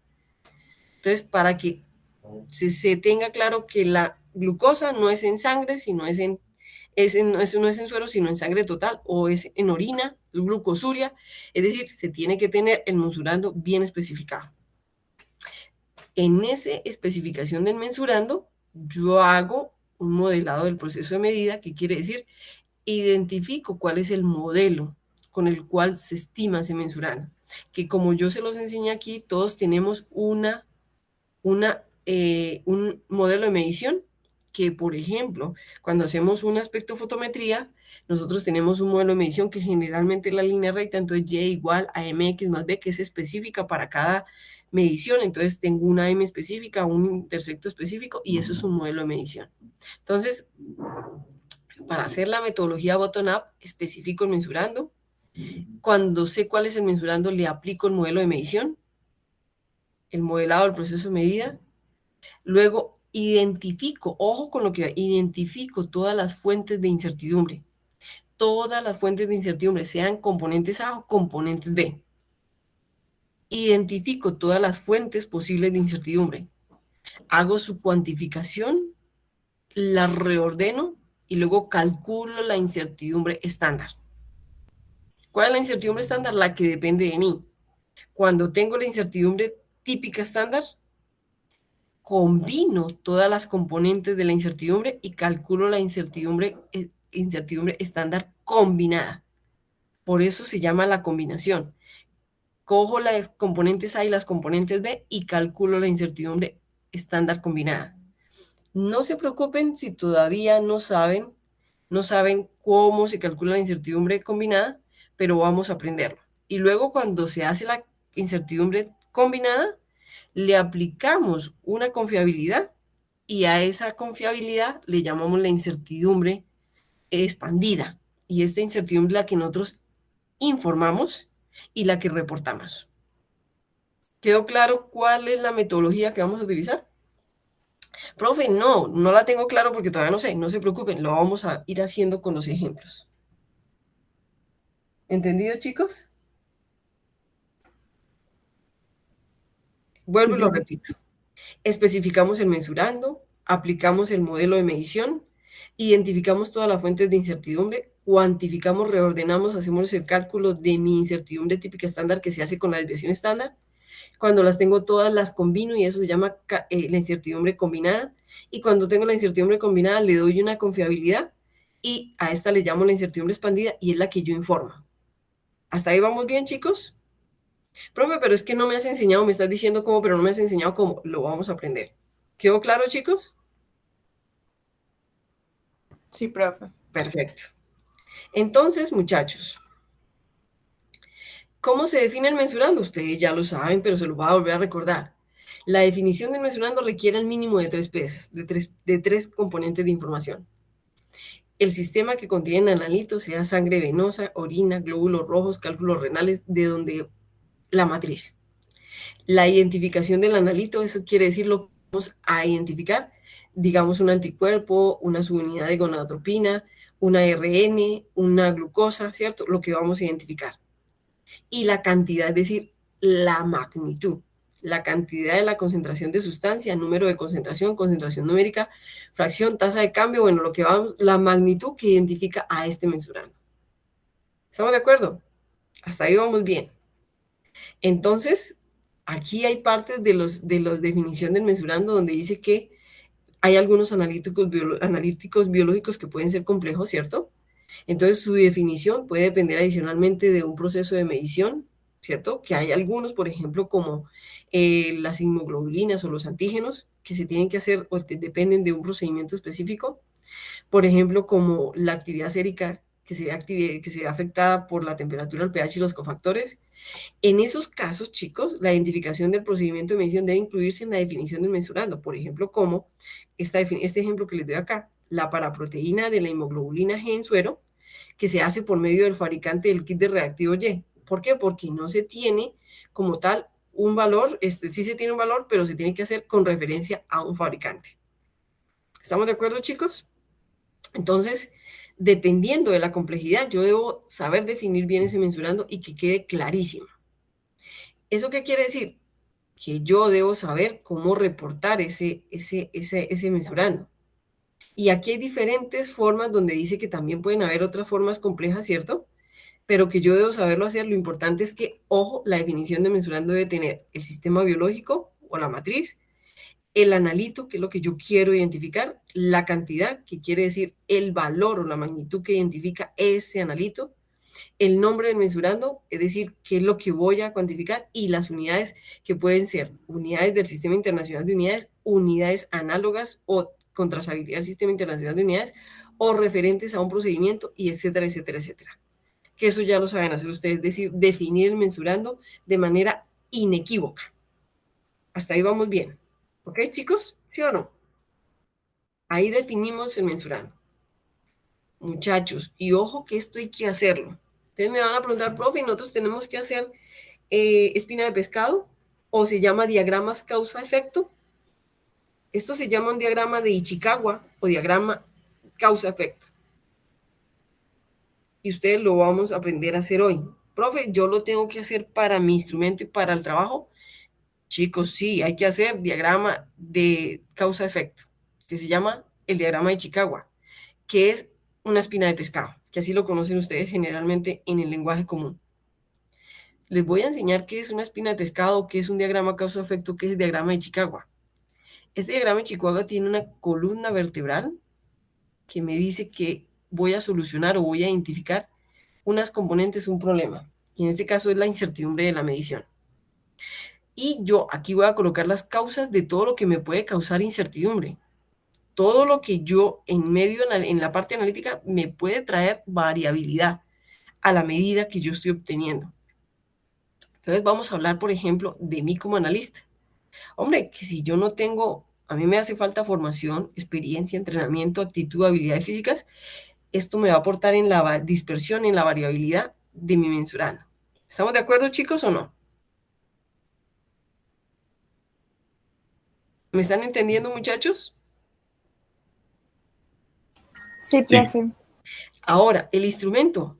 Muchachos, que el diseño del instrumento no es el correcto, que la sensibilidad del instrumento es muy alta, que la estabilidad del instrumento no es buena, que el instrumento no es robusto, que la exactitud no es la mejor, que la calificación y la calibración no está bien estimada, que el mantenimiento no es el correcto. Todo esto me afecta o me intensifica la variabilidad de mi medición. En términos metrológicos estrictos, la incertidumbre de la medición. Profe, entonces yo puedo utilizar este diagrama de Chicago que tú me estás presentando aquí en la clase para yo poder hacer el de mi trabajo. Sí, claro. Este puede estar completo o puede estar incompleto. La profesora Esperanza lo inició, yo le he completado algunas cositas, ustedes le pueden quitar o le pueden poner. ¿Me entendieron lo que les acabo de decir? Pero hay que hacerlo. Y se llama el diagrama causa-efecto. Y esto es, chicos, esta parte donde dice identificar las fuentes de incertidumbre. Y eso se hace por medio del diagrama de Chicago, el diagrama causa-efecto o lo que ustedes conocen como el diagrama espina de pescado. Que los patrones. Que el patrón tiene una deriva, que no es estable. La trazabilidad me afecta a la incertidumbre de la medición. Es una causa de incertidumbre. El método, la reproducibilidad, la repetibilidad, lo que llamamos verificación, validación, principio de medición, procedimiento de medida, tiempo dedicado a la medición, afecta a la incertidumbre de la medición. La muestra, las interferencias, la variación premetrológica, la representación. ¿Qué es la variación premetrológica? Todo lo que puede pasar antes de medirlo. Todo lo que puede pasar, cómo se recolectó, cómo se almacenó, cómo se transportó, todo lo que ustedes conocen como ¿cierto? Preanalítico. Representatividad, qué tan representativa es esa muestra de lo que yo quiero cuantificar, cómo se hizo el muestreo, cuáles son las características físico-químicas, cómo es la estabilidad de esa muestra, me afecta a la variabilidad. El ambiente, las condiciones de influencia, la temperatura, la humedad relativa, la presión osmótica, la vibración, el ruido, los campos electromagnéticos, todo esto me afecta y esto se llama diagrama de Chicago o un diagrama causa-efecto. ¿Quedó más claro, chicos? ¿Hay que hacerlo? Sí, hay que hacerlo. Y esta es esta parte de la identificación de fuentes de incertidumbre. Chicos, ¿clarísimo? Profe, aparte de esa identificación de las fuentes, ¿también sería como el reordenamiento de esas fuentes o eso ya sería otra cosa aparte? Muy bien, Juliana. Cuando vayas a hacer tu taller, tú vas a decir, pero es que en el taller yo no tengo actitud, entonces no la pongo porque la estoy reordenando, estoy mirando cuáles de ellas son significativas de acuerdo a la información que tengo disponible. Listo, profe, es decir que vamos a reordenar dentro de ese mismo diagrama. Y cuando tú estés en tu laboratorio, Juliana, vas a tener muchas cosas y hasta más que lo que hay acá. ¿Sí me entiendes?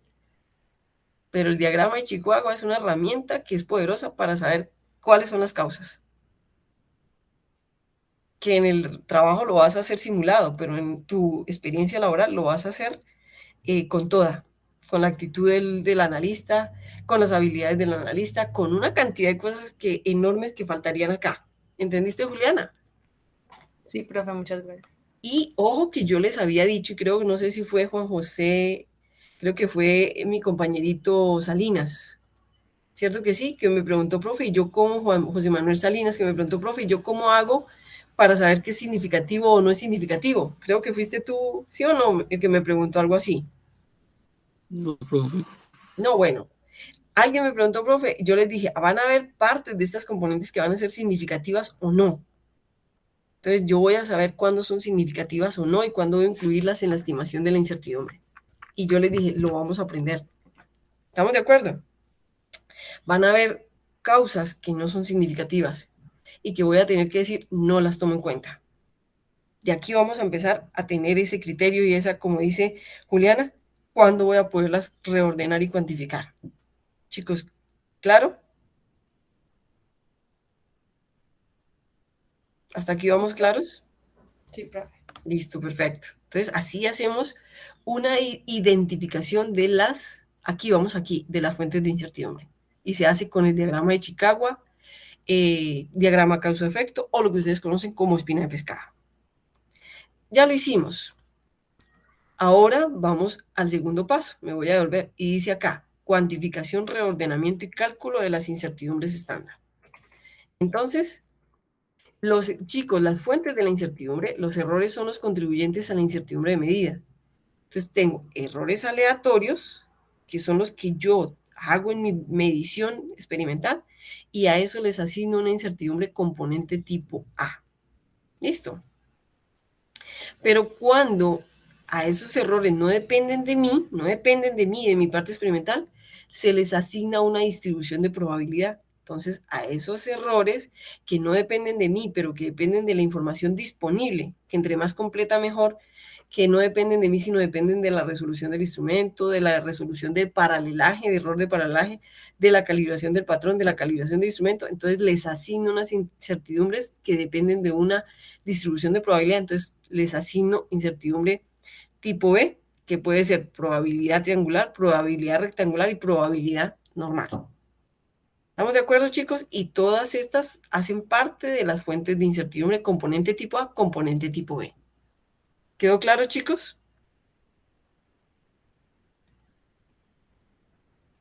Muy bien. ¿Qué necesitamos nosotros para hacer la cuantificación de esa dispersión o de esas incertidumbres? Necesitamos conocimientos que ustedes ya tienen, como son las desviaciones estándar, los coeficientes de variación, cuando sean poblacionales o cuando sean no poblacionales, es decir, muestrales. Que cuando son poblacionales, pues utilizamos los parámetros poblacionales, y cuando utilizamos los parámetros muestrales, pues utilizamos la desviación estándar y la media muestral. Mientras que aquí utilizamos la mu, ¿cierto? Y las variables poblacionales. Mientras que aquí utilizamos las variables muestrales. Nosotros generalmente trabajamos con estas, porque cuando nosotros hacemos métodos analíticos no obtenemos más de 30 datos. ¿Estamos de acuerdo, chicos? ¿Hasta aquí vamos bien?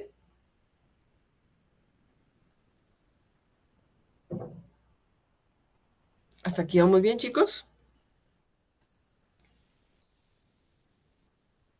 Sí, profe. Entonces, con eso que nosotros ya conocemos, que llama la varianza y la desviación estándar, que ya lo saben ustedes cuantificar, vamos a hacer la cuantificación. ¿Listo? La cuantificación. Entonces, me devuelvo al BIM. ¿Qué significa medición? Es el proceso que consiste en obtener experimentalmente uno o varios valores que pueden atribuirse razonablemente a una magnitud. ¿Y qué es la magnitud? Una propiedad de un fenómeno, cuerpo, sustancia que se expresa cuantitativamente mediante un número y una referencia. Y esa referencia puede ser una unidad de medida, un procedimiento o un material de referencia o una combinación de ellos, de acuerdo a cómo se hayan dado por convención en la normalización de los métodos.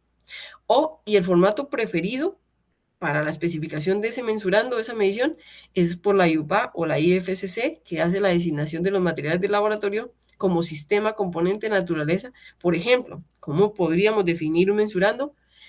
El sistema plasma o la matriz plasma de la sangre. Voy a medir el ion sodio, cuya concentración de cantidad es igual a un valor, con unas unidades que son la referencia que las acompañan, de una persona en un instante dado. Entonces estoy devolviéndome a cómo se define el mensurando. Listo, para que quede claro.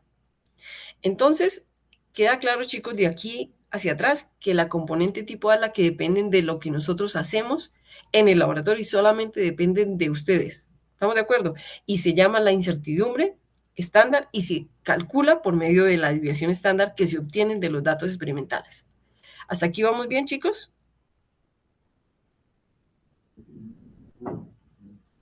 ¿Hasta aquí vamos bien? Sí.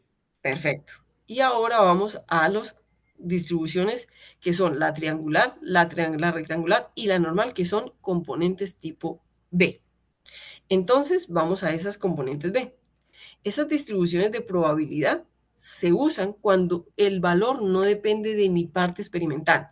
Entonces, son funciones de distribución de probabilidad que son normales, rectangulares, triangulares, que hay más, ¿cierto? Pero nosotros utilizamos en metrología estas tres, y se usan para llevar los errores a formas de incertidumbre estándar, pero incertidumbres estándar que no dependen de mí, sino que dependen de información disponible que yo como analista tengo.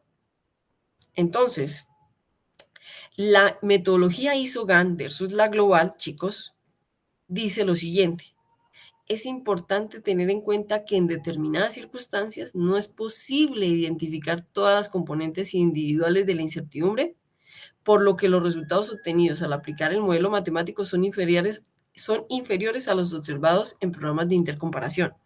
¿Qué es lo que quiere decir esto? Chicos, que toda la incertidumbre que se haga en un programa de intercomparación debe ser mayor a la incertidumbre que yo calcule interna de mi método analítico, teniendo una estimación estricta de la incertidumbre. ¿Qué es lo que quiere decir? Lo mismo que ustedes ya saben.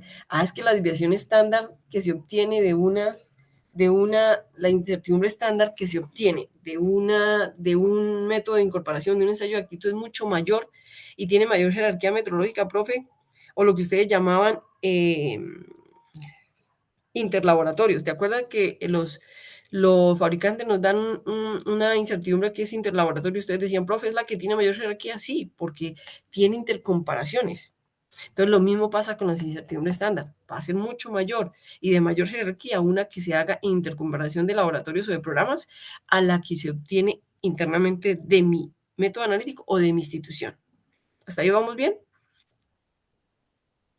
Y dice, la experiencia indica que el modelo matemático produce resultados frecuentemente demasiado bajos debido a la dificultad de la elaboración de la ecuación matemática y a la tendencia de omitir componentes individuales significativos.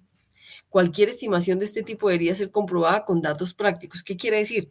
Hombre, muchachos, nosotros siempre vamos a hacer un modelo de medición y ese modelo de medición lo tratamos de hacer lo más ajustado posible a lo que necesitemos y tratamos de hacerlo matemáticamente y estadísticamente de la mejor forma, con el mejor ajuste, con la mejor, digamos, coeficiente no de variación, sino coeficiente de determinación, para que el ajuste sea, el error sea lo mínimo posible. ¿Estamos de acuerdo? Pero sabemos que no es perfecta. Entonces, ¿qué es lo que nos está diciendo acá? Que debemos saber que hay componentes individuales significativos que vamos a tener que omitir y que vamos a tener que tener un criterio para poderlos omitir porque no son significativos. ¿Ok? Entonces, ¿cómo vamos a hacer la metodología? La metodología GAN. Vamos a elaborar el modelo de la medición, que ustedes ya lo saben hacer, ya lo deben saber hacer. Identificamos las fuentes de incertidumbre, ¿cómo lo hacemos? Con el diagrama de Ichikawa, que se llama diagrama causa-efecto o espina de pescado. Evaluamos la incertidumbre estándar, sea componente tipo A o componente tipo B. Componente tipo A depende de mí, la componente tipo B no depende de mí, depende de la información disponible que yo tenga. Con esta evaluación de la incertidumbre estándar, combinamos esas incertidumbres y se llama determinación de la incertidumbre estándar combinada. Y haciendo la incertidumbre estándar combinada, le aplicamos un factor de confiabilidad y hacemos la determinación de la incertidumbre expendida y expresamos el resultado. Esto es lo que vamos a aprender a hacer. Entonces, ¿qué es la incertidumbre combinada? La incertidumbre combinada es la incertidumbre estándar del resultado de una medición cuando ese resultado es estimado a partir de valores de otras magnitudes denominadas incertidumbres combinadas y sigue la ley de la propagación de la incertidumbre. Esto es lo que dice la definición. Y esta incertidumbre combinada caracteriza la calidad de la medición. Esta incertidumbre combinada caracteriza, hombre, que esa incertidumbre es muy grande. Ahí está la calidad, mucha variabilidad, poca calidad. Que la incertidumbre combinada es pequeña, mucha calidad, mucho costo, buena calidad. Acuerden ustedes que entre menor variabilidad, más calidad. Y ustedes me van a poder decir, profe, pero si yo antes lo reportaba con la desviación estándar y eso me daba un número, pues al hacerle más componentes va a ser mucho más grande. No, chicos, esperen y verá que aprendan cómo se calcula la incertidumbre y te van a dar cuenta cómo es. Ahí sí van a tener un criterio diferente. ¿Listo, chicos? ¿Quedó claro, muchachos? Sí, profe. Espérenme un momentico, chicos. Denme un minutico, por favor. Aló, buenos días.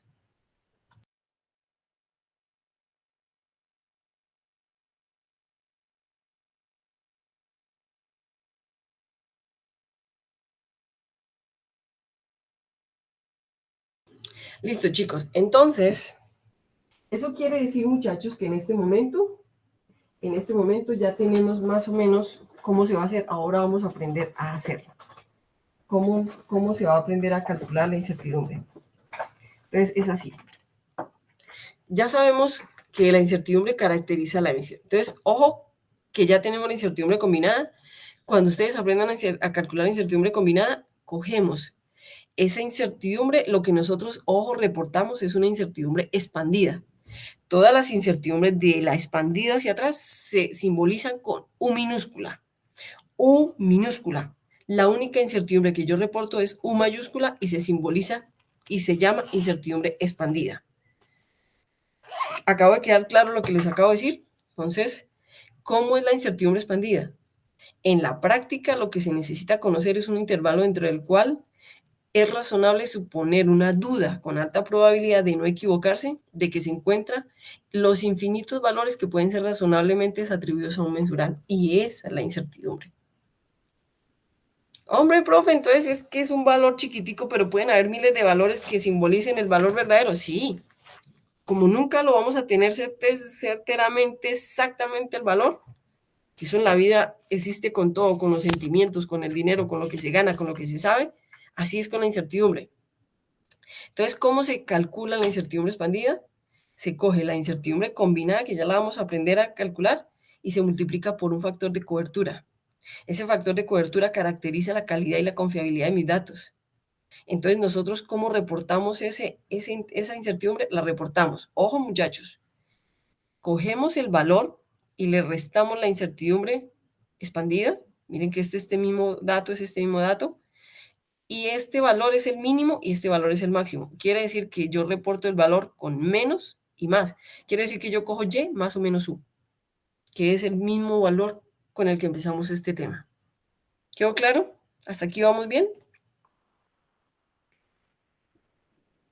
Hasta aquí vamos bien. Y esto es lo que nosotros reportamos. Ya no reportamos desviación estándar, reportamos U mayúscula, expandida.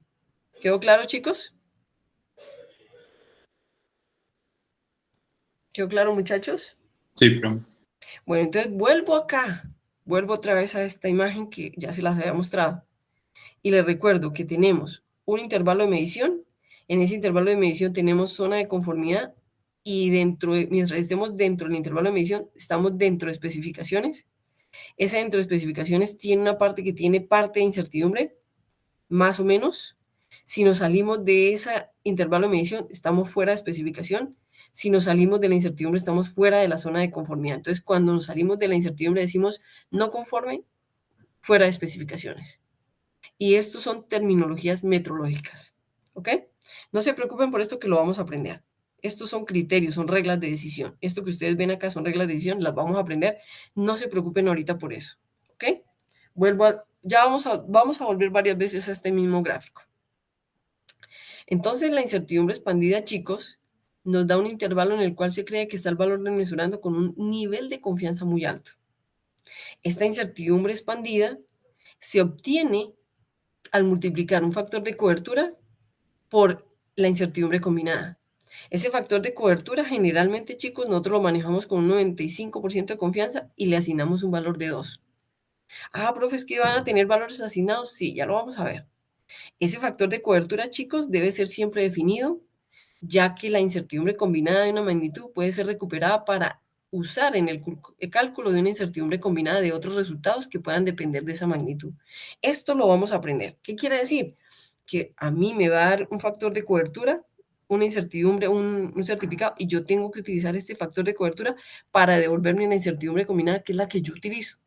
No, la que él me reporta a mí se llama incertidumbre expandida, pero lo que yo utilizo es la incertidumbre combinada. Entonces, ya lo vamos a aprender. Primer ejemplo, y ahí viene Juliana los ejemplos. Venga, mi corazón, venga. Ahí vienen los ejemplos. Chicos, miren lo que dice el ejemplo. Empezamos con ejemplos sencillitos y vamos creciendo en ejemplos en complejidad. El primer ejemplo dice, estime la U minúscula, ojo chicos, la U minúscula, estime la incertidumbre de un instrumento de medición con lectura analógica y cuya división de escala es de 0,001 milímetro. Es de longitud, ¿cierto? De longitud por las unidades. Entonces, estime la incertidumbre de un instrumento de medición cuya lectura analógica y cuya división de escala es 0,01 milímetros. Ojo chicos, miren el ejemplo. Como es una división de escala, es resolución del instrumento. Entonces, esa resolución puede tener una desviación estándar de más o menos el error dividido entre 2. Con igual probabilidad en todo el rango de división de escala. ¿Qué quiere decir? Nos vamos a la distribución rectangular, como cuando estábamos midiendo en el termómetro. Hombre, que si es digital, yo cojo un reloj digital y el reloj digital me dice que son las 10:38. Yo no puedo decir, ay, es que son las 10:37.5. No digo 10:38 o 10:39 o 10:40. Pero no me voy a las mitades. ¿Estamos de acuerdo, chicos? Entonces, como habíamos dicho, y me voy a volver. Chicos, miren cómo es de fácil. ¿Esta es componente tipo qué? ¿B o A? ¿Esa depende de mí o depende de la información disponible, chicos? B. Depende de mí, depende de las mediciones que yo hago. Es B, muy bien, Juan José. ¿Qué quiere decir? Que no depende de mí, sino de la información disponible. Hombre, pues entonces yo cojo la resolución del instrumento y me voy, como es distribución rectangular, como es una división de escala resolución, me voy. Ah, profe, es que tú me dijiste, me voy a volver, chicos, discúlpenme, que todo lo que es distribución rectangular sigue esta fórmula. A distribución rectangular, entonces cojo la incertidumbre o la variación y la divido sobre 2 raíz de 3. Me voy a ver si es verdad. El ejemplo, 2 raíz de 3. ¿Entendido, Juliana, cómo lo voy a hacer? Sí, profe. Entonces cojo la resolución o la división de escala y la divido sobre 2 raíz de 3. ¿Por qué? Porque esta resolución, al ser la división estándar, se divide entre 2 y ahí está el 2 inherentemente. Error sobre 2, entonces la fórmula queda 2 raíz de 3. Entonces, ¿cuánto me da? Más o menos 0,003. Y esta es la componente, una componente de la incertidumbre que se llama componente B, que depende de la información que me da el instrumento. Pero no la obtuve yo. Eso me lo da el instrumento. Es información disponible. ¿Entendieron, chicos? ¿Quedó claro este? Un ejemplo sencillito. ¿Para todos fue claro? Sí, profe. Vamos al siguiente ejemplo. Siguiente ejemplo, chicos. Dice, estime la U mayúscula o U mayúscula.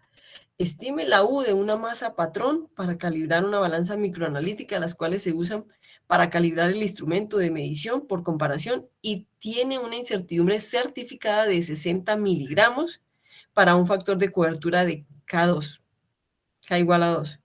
Hombre, recuerden ustedes que cuando él me da una incertidumbre, yo me voy a volver, chicos, miren el ejemplo, me voy a volver a las fórmulas.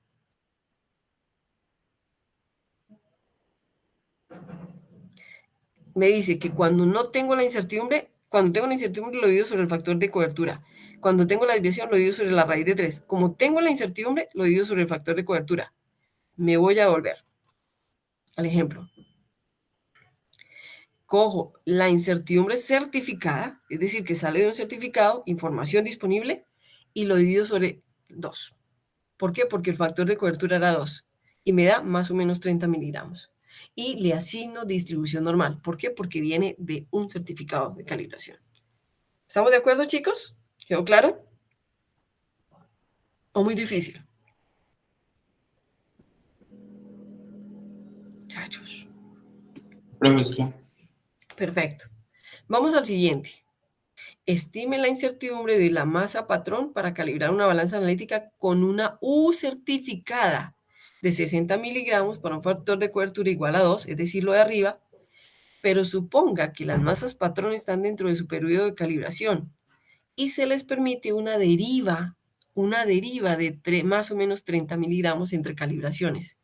Es decir, que van perdiendo características metrológicas de 30 miligramos, que pueden ir perdiendo una característica de 30 miligramos en sus propiedades metrológicas. Entonces, estime la incertidumbre asociada a su uso rutinario. Entonces, ojo, a la de arriba, que es debida a la incertidumbre certificada, le asigno una distribución normal. Pero a la de abajo, que es una deriva, se le asigna una distribución triangular. Profe, ¿por qué? Me voy a devolver, chicos. Me voy a volver.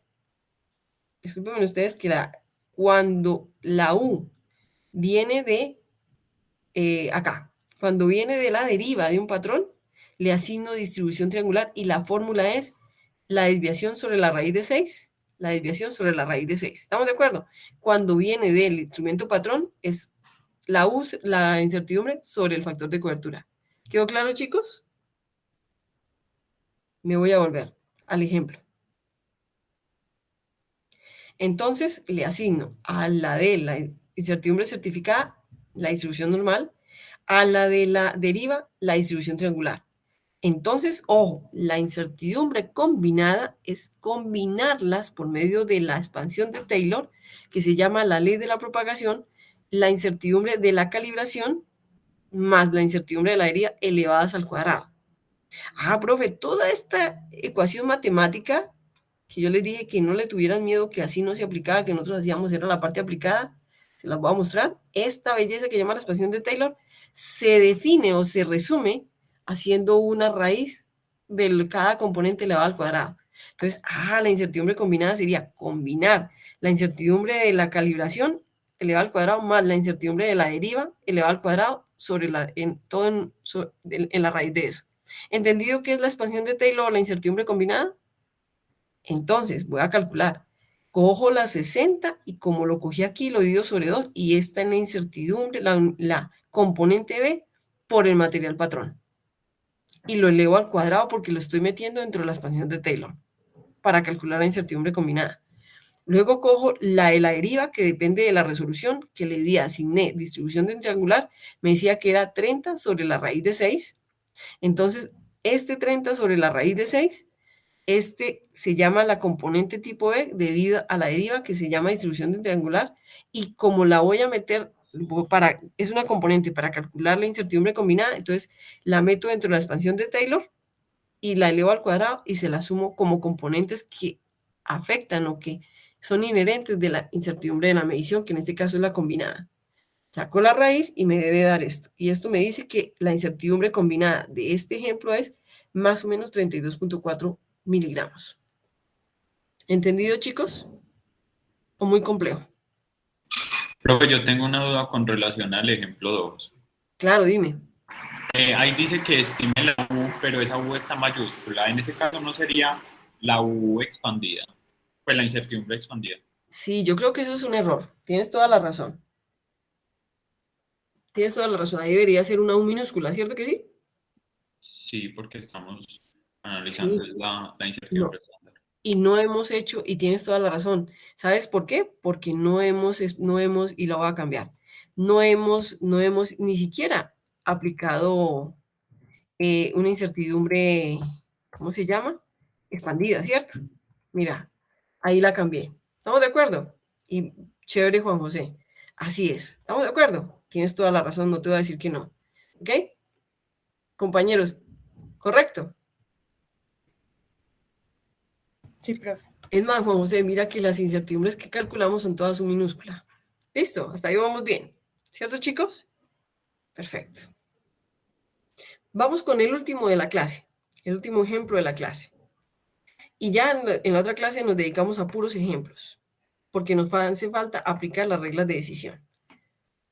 Vamos en este ejemplo, dice, a las masas patrón de acero con coeficiente de dilatación alfa, 11.5 más o menos 1 por 10 a la 6 grados Celsius, suponga que el ensayo se hace en condiciones de laboratorio, en el cual existe una variación de temperatura durante el proceso de medición de más o menos 0,025 grados Celsius.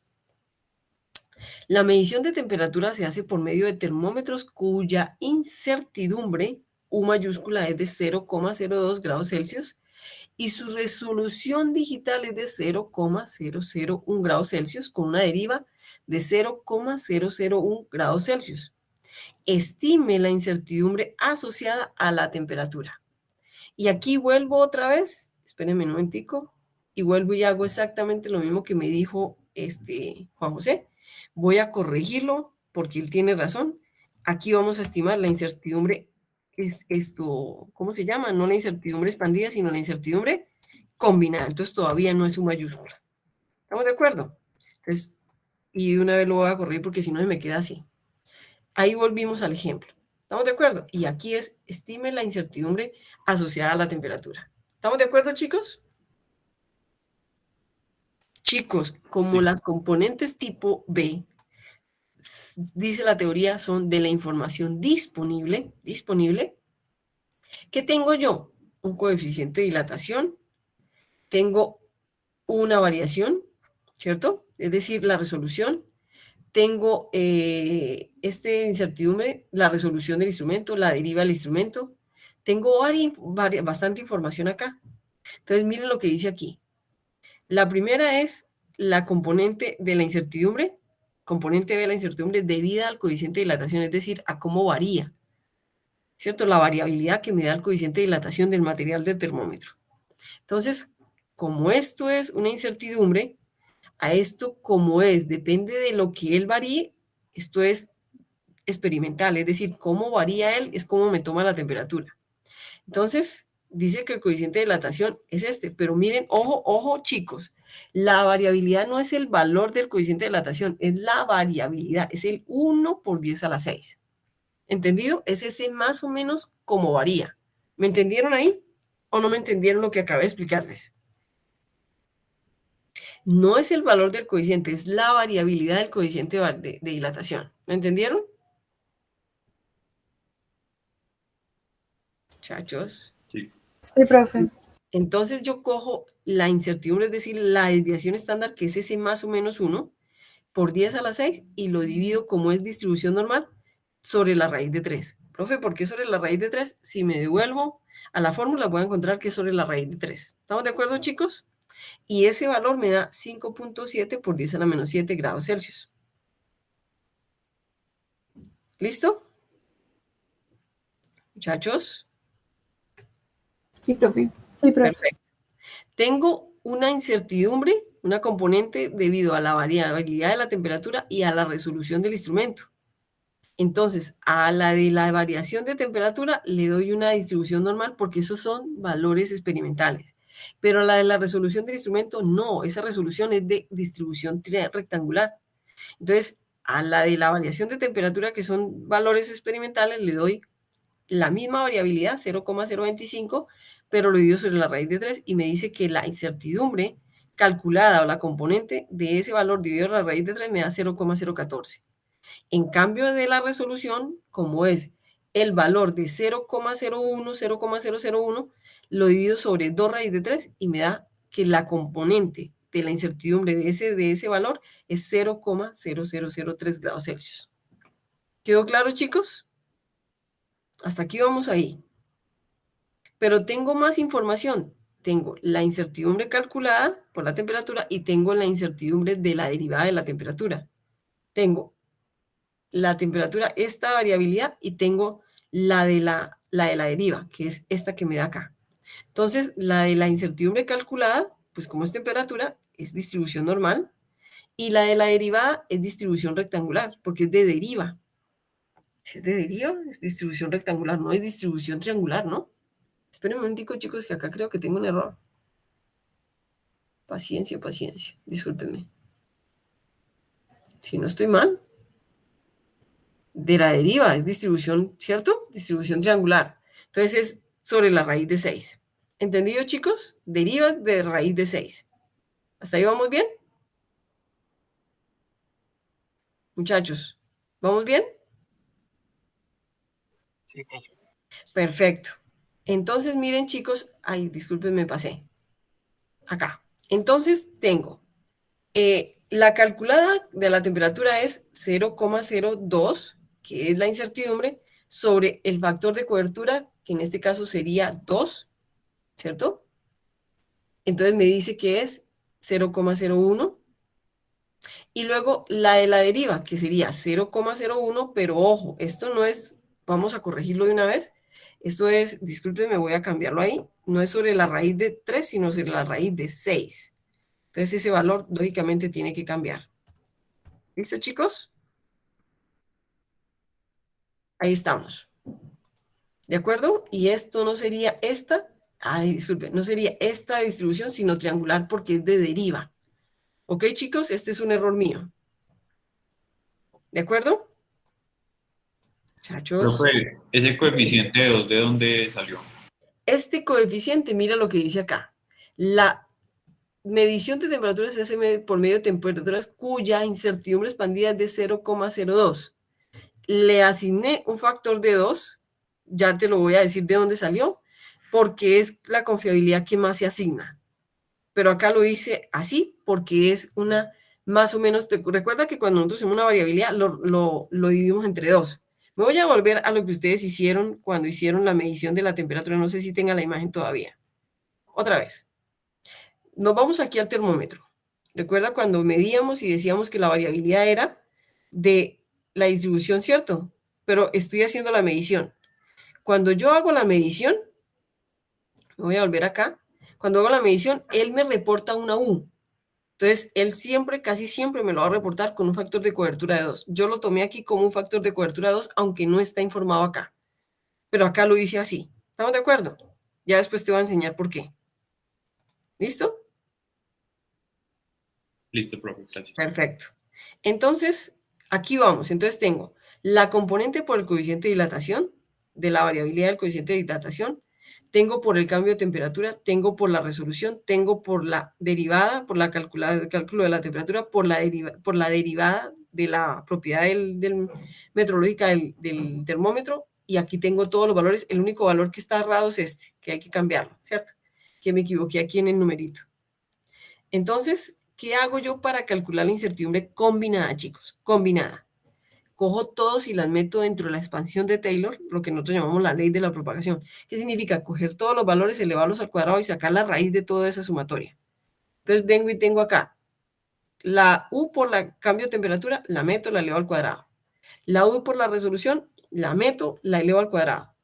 Luego la de la temperatura calculada, la meto, la elevo al cuadrado. Y por la de la derivada, la meto, disculpen, y la elevo al cuadrado. Y esto se llama la expansión de Taylor o lo que nosotros llamamos la ley de la propagación, y le saco la raíz. Y a este cálculo se le llama la incertidumbre combinada. ¿Quedó más claro cómo se calcula la incertidumbre combinada, chicos?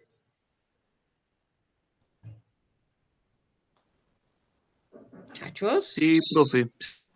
Perfecto, chicos. No, claro. Entonces, hasta hoy vamos en ejemplos hemos aprendido a calcular la incertidumbre calculada. Hasta hoy.